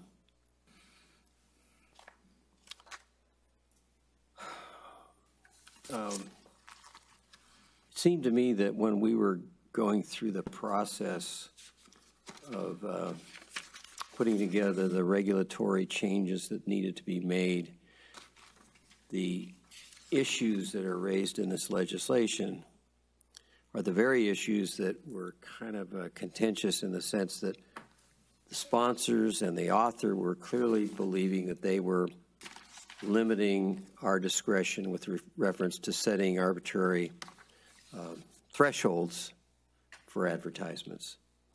And I think the message that I thought I heard passing back and forth was, if you think we got it wrong, go back to the legislature and clarify it. And this bill does exactly that. And so were we just kidding them when we told them that we're being a bit disingenuous? I think they're doing what they should be doing, is clarifying that these thresholds should not be there. They're to clarify their intent that there's first copy, first impression, first billboard, or whatever you're talking about, meets the standard of being brought into compliance. And so I would move that we support this legislation. Madam Chair, if I may respond to Commissioner Hatch. My recollection of the discussion with Mr. Lang as it relates to when we were going through the regulation was about the quantity that was trying to be set, and that if the sponsor of the bill and the author believed we got the quantity wrong, that the legislature should clear up the quantity amount. No, he had said that the quantity was 0 or right. 1, and we had a differing opinion, and we had our pre-existing regulations that stated quantities. And so, yeah, go back to the legislature if that's what you meant. Now they're back in the legislature. I tend to agree with what their reasoning for having it that way, so I'm moving that we support the bill. And the reason why I wanted to respond was because the current language of the bill, which I assume you've read because you read all of this stuff, is it doesn't set the threshold at 0. It says that the commission may not adopt any regulations that set quantity thresholds throughout all of Chapter 4. Mm-hmm. And so the concern was whether or not the legislature could limit our ability to adopt any regulation as it relates to Chapter 4. Because of the existing statute. Is that another way of saying no thresholds? I took it to mean that. Well, you could take it to mean that, but it's beyond just the mailing threshold. I think that was at dispute in the regulation. There are many, many thresholds set by regulation throughout Chapter 4, and under the 18400 series of the regulations. And like the staff concern and the comment was whether or not the legislature could prohibit us from adopting regulations with the presence of section 83112 within the act that grants us broad authority to adopt essentially any regulation within the title. Certainly they can. One bill can, change the state's policy over what a previous bill had done. So I don't think that that's really an issue. It's just narrowing our discretion in that particular area. I would be amenable to making my motion to support, if amended, to deal with the technical issues you're talking about, whether this should be restated in a way that's less prejudicial, I think is the message I'm hearing. But I think the theme of the bill is correct. I think that we need to have less loopholes rather than more. And I got the message very strong from, the proponents of AB 249 that they wanted, better accountability. Absolutely. And I don't want to modify your motion, but I don't know if maybe narrow their language to be more targeted for what it is that they're going after. That's fine. So support, if amended, is my motion.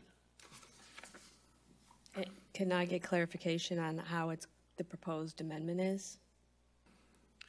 I think I'd be happy to sit down with Mr. Ung and, express what I think it means, and that he can, I think we already have a meeting of the mind there from what he's told me, that he needs to be more focused.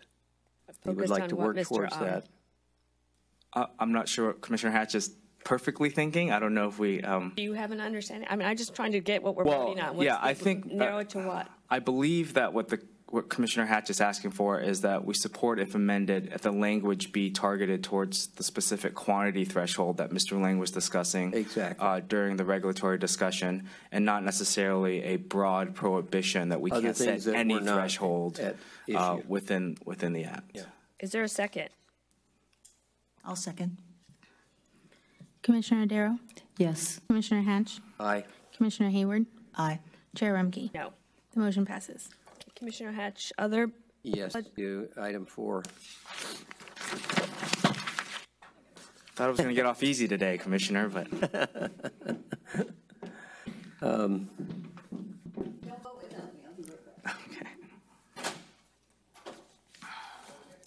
Okay, according to my notes, I said, what substantive amendments are we asking for on this bill, AB 2188? Oh, we weren't asking for substantive amendments. I was informing the commission that at the time of the writing of this memo, there were substantive amendments that were being negotiated between the author and other interest groups. Oh, not us. Not us. Oh, I took that to mean with us. No, I don't do that without direction.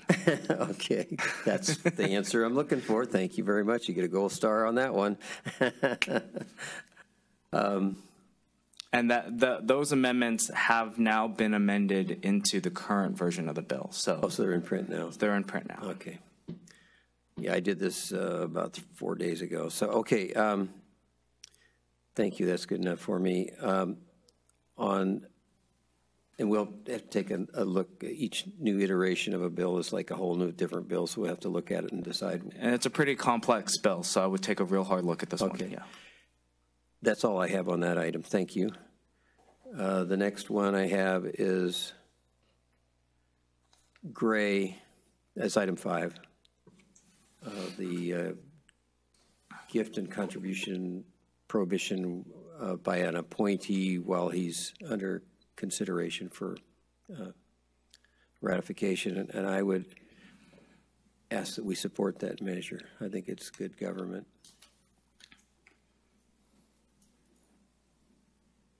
Did you want to wait for Commissioner Darrow? I may have to. I don't know. I'm happy to answer any questions. Maybe I need to elaborate more on, or would you like to give a rendition of what this bill seems to want to do? I might have to just read straight from my memo. Okay. But I think that the author really wants to make sure that persons that are appointed by the governor that are subject to Senate or Assembly confirmation, the Assembly admits that they do have some confirmation power, but it's pretty rare. But they just want to make sure that they're included as well, that none of those appointees can make gifts or contributions to a senator or an assembly member or any of their controlled committees during the time of that appointment period. Right, and I understand some history on that, but on the assembly, one that pops to mind is when we had an unforeseen vacancy as Attorney General. Right. The appointment that the governor made at the time had to be ratified by both houses. And that's where that comes from, why they have the assembly and the Senate. I think politically, the assembly wanted to make sure they just didn't look like they were attacking the Senate. No, but what I'm saying is Right. there are specific Absolutely. instances where constitutional officer vacancy occurs and the governor appoints a replacement. It requires confirmation from both houses, not just one. Mm-hmm. That's why they included that. So my understanding, there were instances where some folks were trying to curry favor in ways that were a bit offensive, but were not illegal, and this would close that loophole. I believe that that's the author's intent. Yes. And to give some context to that bill for the commissioners, the governor makes approximately 3,000 appointments, or he can make up to 3,000 appointments, and the Senate considers about 200 appointments a year. So if you're wondering how big of a workload that is for. Right, well, there's a lot of those appointments are not subject to confirmation. That's right. Yeah. Yeah, I believe we found from the governor's office that 700 of the 3,000 are subject to Senate confirmation. You say are? 700 of the 3,000. So just to update you, I had made a motion to support AB 2689 Gray, which is a gift and contribution prohibition for governor's appointees while they're going through the confirmation process. Is there a second? Hold on, I have a question. And so, do I understand correctly that you were in agreement with that? Agreement with his recommendation? Yes. I'm not sure I'm allowed to have a position. I'm asking you. I'm asking you.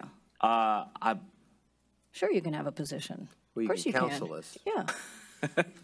I don't feel comfortable doing that at this venture. Well, I mean, don't do it then. Okay. Partly because it's brand new policy. It's not something that we have a past position on, and we haven't exercised authority over something like this before. There's not many individuals. Like I said, 700 of the 3,000 are appointed. We've also believe that the bill is minor and absorbable fiscally, so it wouldn't require any additional staff. Well, I have to tell you, from my own personal experience, when I was a lowly labor lobbyist, and I'm riding in an elevator with the CEO of a major workers' compensation insurer, when he offered to bribe me in order to make this work comp deal go smoother. These things do happen. They have happened in the confirmation process, and I think this is responsible legislation to see it and do something about it. Is there a second? I'll second. Commissioner Darrow? I'm going to have to abstain. I just don't know enough about this. Commissioner Hatch? Aye. Commissioner Hayward? Aye. Chair Remke? No. Could bring it back next month for another discussion. Commissioner Hatch, anything else? Yep. Item 6. Let's do the full tour. I'm sorry? I said let's do the full tour. Let's do one more. This is local enforcement. And my first question on my mouth, are we somehow either officially or unofficially co-sponsors or encouraging the passage of a bill like this? No. Okay. This is for the edification of the people who are wondering about this bill. We have some specific legislation that's on the books that will allow us to, in the case of like San Bernardino, and I forget which the other entity. City of Stockton and City Sacramento. of Stockton and was it Sacramento? Sacramento, yes, sir. Okay. We have individual bills that authorize those. And this bill would kind of strike all that out and say any local agency that wants to have us administer their local limits could do so. And I'm not I'm not against this, but I've had some life's experience that tells me this bill is not very well written and doesn't have the safeguards it needs to have for us to go full tilt on this. And I would also mention that in the LAO's report, we kind of saw a little something there that, you know, that they're not convinced that we're getting what we should be getting out of the three contracts that we have now. And Commissioner, we only have 2 contracts. We're not under contract with the City of Stockton. Okay. The 2, I started with 2 and then I corrected myself and wrongly, so thank you for pointing it out. So we need, in subdivision D, we need to see that we clarify that the terms must include full reimbursement for all direct and indirect costs, or make it subject to the approval of the Department of Finance before we seal one of these deals. In sub E, we should add a 180-day notice requirement, so neither side is caught with their pants down. In sub G, we should require approval of the financial terms of the Director of Finance again. I've seen other state and local agency agreements that have gone awry because they didn't have proper safeguards. And this is not just one city, this could be potentially hundreds of cities. And so,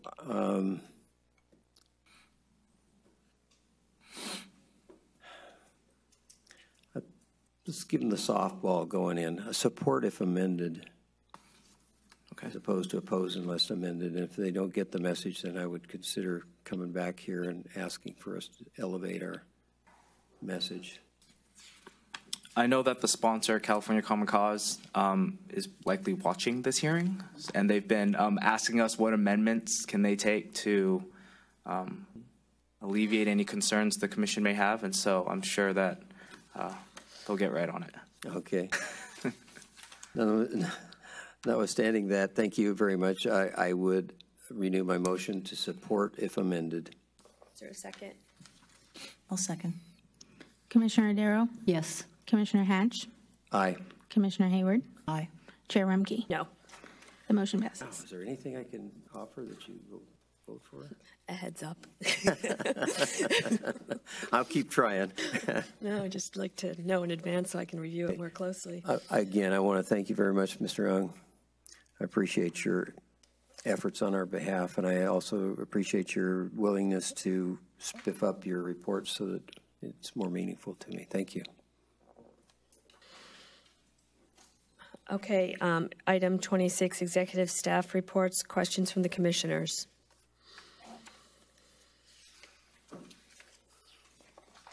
Oh, yes. Gee, that's my other page here. Let's see. Enforcement Division. I had a few questions on their part of the report. There was a, if you would, there was a provision, or in your report there near the beginning, it says you rejected 29. What does that mean, rejected, in this context? Galena West, Chief of Enforcement. We reject for a variety of reasons, but it would be, we are discussing complaints in this context. And so when a complaint comes in, if it's not a violation of the act, or if it's not within our jurisdiction, if it's, there's a lot of people complaining about the content of ads right now, which is not within our purview, or if it's something that is easily disproved before opening a case, then we reject that complaint. So you just sent them a letter rejecting their, okay, thank you. That's what I needed to know. Oh, hold on, I have a question about that, Sure. if I may. So how is that different from a closure letter? Because it sounds like the reasons that you just gave are what we talked about for closure letters, with the exception of the jurisdictional issue. Certainly. Rejection before it becomes a case is just not opening a case, not assigning staff beyond the intake staff and myself. And it's just under the cursory review within the first time that we have the case, we can say there's nothing to see here. Right. Just before you don't even open a case, and you Right. simply send a rejection letter. Okay. Got it. The weeding out. Okay, and then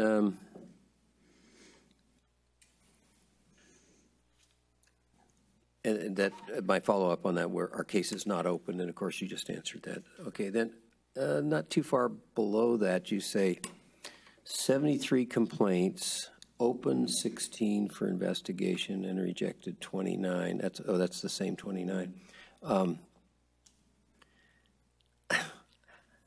You know, I'm a sucker for these statistics.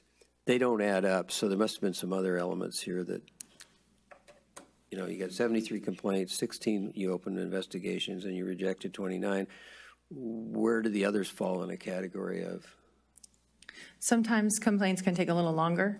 So most of those would be, they haven't been decided yet. Oh, they just haven't gone to either rejection or case opening. Correct. Okay, fair enough. That's all I got on that. Any other questions for Ms. West? I just want to make a comment. I want to say thank you. I appreciate the information. It was what I was looking for. Thank you. I'm glad to hear that. Okay, any other questions from the commissioners regarding the remaining reports? Yes, the legal division. Okay, Commissioner Hatch? Advice letter summaries, Damian Brower, Esquire. Which page are you on? Well, I just got it in my notes. I could look and. 6 of the executive staff report. It's in the staff report. It's under the legal divisions. Item D, advice letter summaries. Got it. Okay. And it's one of the early ones. I read this and I talked to, you know, I have to confess I'm not a golfer. I don't know anything about it. And I'm not appreciative of how people get excited about golfing. So I had asked some friends of mine who have no knowledge of the Fair Political Practice Commission, nor will they ever want to know anything about it, about golfers and, you know, what's important to them. And in this advice letter, you have basically some developments around 2 18-hole golf courses. And it seems that the people who can vote on this or would vote on this all live somewhere in this, you know, complex. And part of this, you know, part of the question was, you know, they're basically going to rip out 20 holes out of the 36 holes and put in other things. And so I'm asking these golfers, you know, how do you think that's going to affect your value of your property? Because they're there to golf every day and look out at the greens and all that stuff and get excited. And when I asked them, well, how would you feel like if you put hiking trails and all these other things that are mentioned in this analysis? They went, that's terrible. People that don't golf will come there, and it's going to degrade my property values. So I kind of think that maybe we could have gone a different way on this advice letter. And I'm not asking you to tear it up and start over or anything, but I'm just giving you that cautionary thing that maybe there was some reason to say, you know what, you guys may be conflicted out. So that's all I have on that. I do agree it was a close one. Thank you. But I think it kind of fell down to, I mean, I'm hearing some direction on like the 500-foot rule. So the larger developments were more than 500 feet. The golf course, the other issue was, you know, they were closing, it was 2 golf courses and they were maintaining one of the golf courses. So it was, so there would still be the golfing community. And the other factor that kind of played in was the idea that these golf courses really took up a very large portion of the city. So the fact that so it'd be less of a chance it's going to affect any one property were 3 of the factors, but I do agree this was. Yeah, but the truth is that people who buy in a place like that, they're golfers. They're hardcore. They don't, you know, move into, just like you wouldn't buy a home in the middle of a marina if you didn't like to, you know, boat, right? And so for them to go from, I got 2 18-hole golf courses and I can play one this day and another that day, and this is like heaven, right? And all of a sudden I'm only going to have 1 golf course instead of 2. And I got, not only that, I got these unrelated things that I don't care about, you know, hikers and campers and all that stuff. And so it's going to affect other golfers who might want to buy that home from them when they get too old to golf. And so I just think there is an impact, and I just wanted to pass that on. Other questions, Commissioner Hatch, on the legal division report? No, that was it. Thank you. Okay, commissioners, other questions regarding the remaining reports? Okay, those will be submitted. The last item is the proposed future agenda items. I know that it's been asked already. John, when you're going to get that memo back to us, is it June? Yeah, June, the regular meeting. June. And I consulted with Commissioners Ladera and Hayward on this, and I'm likely do the same at this level as well. Make sure that we don't, the whole idea is not to get this kickback from the Attorney General's office. We want to get it right. Yes. Okay, so that'll be on June. Commissioner O'Darrow, you said you had another item you wanted for the next agenda? Yes, thank you, I do. So I'll read it as I want it in the agenda. And Ms. Pest, this is going to kind of repeat what we already talked about, so I'm just going to make it part of the agenda.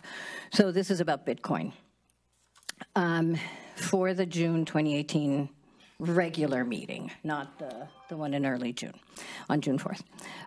The Commission will begin a review of the question whether Bitcoin or other cryptocurrencies are permitted currencies for campaign contributions, with the ultimate goal of setting a policy on this issue, recognizing that such a policy may require more than one meeting.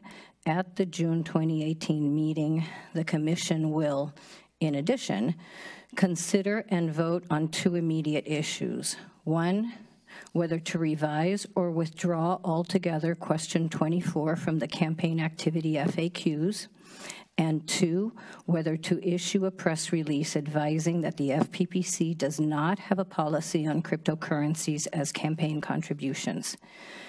For purposes of this agenda item, the Commission instructs the Executive Director to gather all existing research regarding Bitcoin, including specifically the, quote, extensive research, end quote, cited in question 24, and provide it to the Commission and the public as part of the agenda item.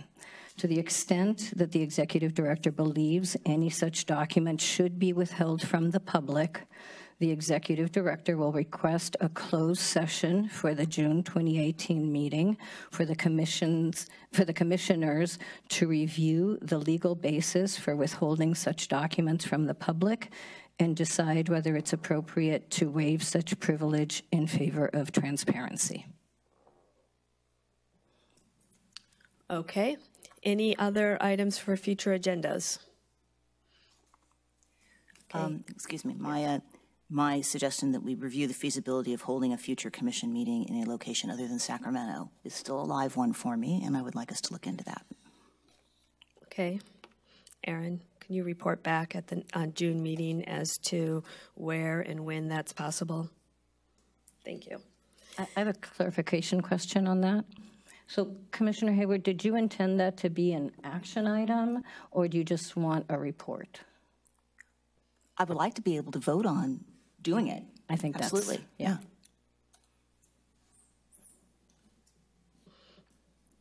Any other future agenda items? Hearing none, I move to adjourn. I second. Commissioner Darrow? Yes. Commissioner Hatch? Aye. Commissioner Hayward? Aye. Chair Rumke? Yes. The motion passes.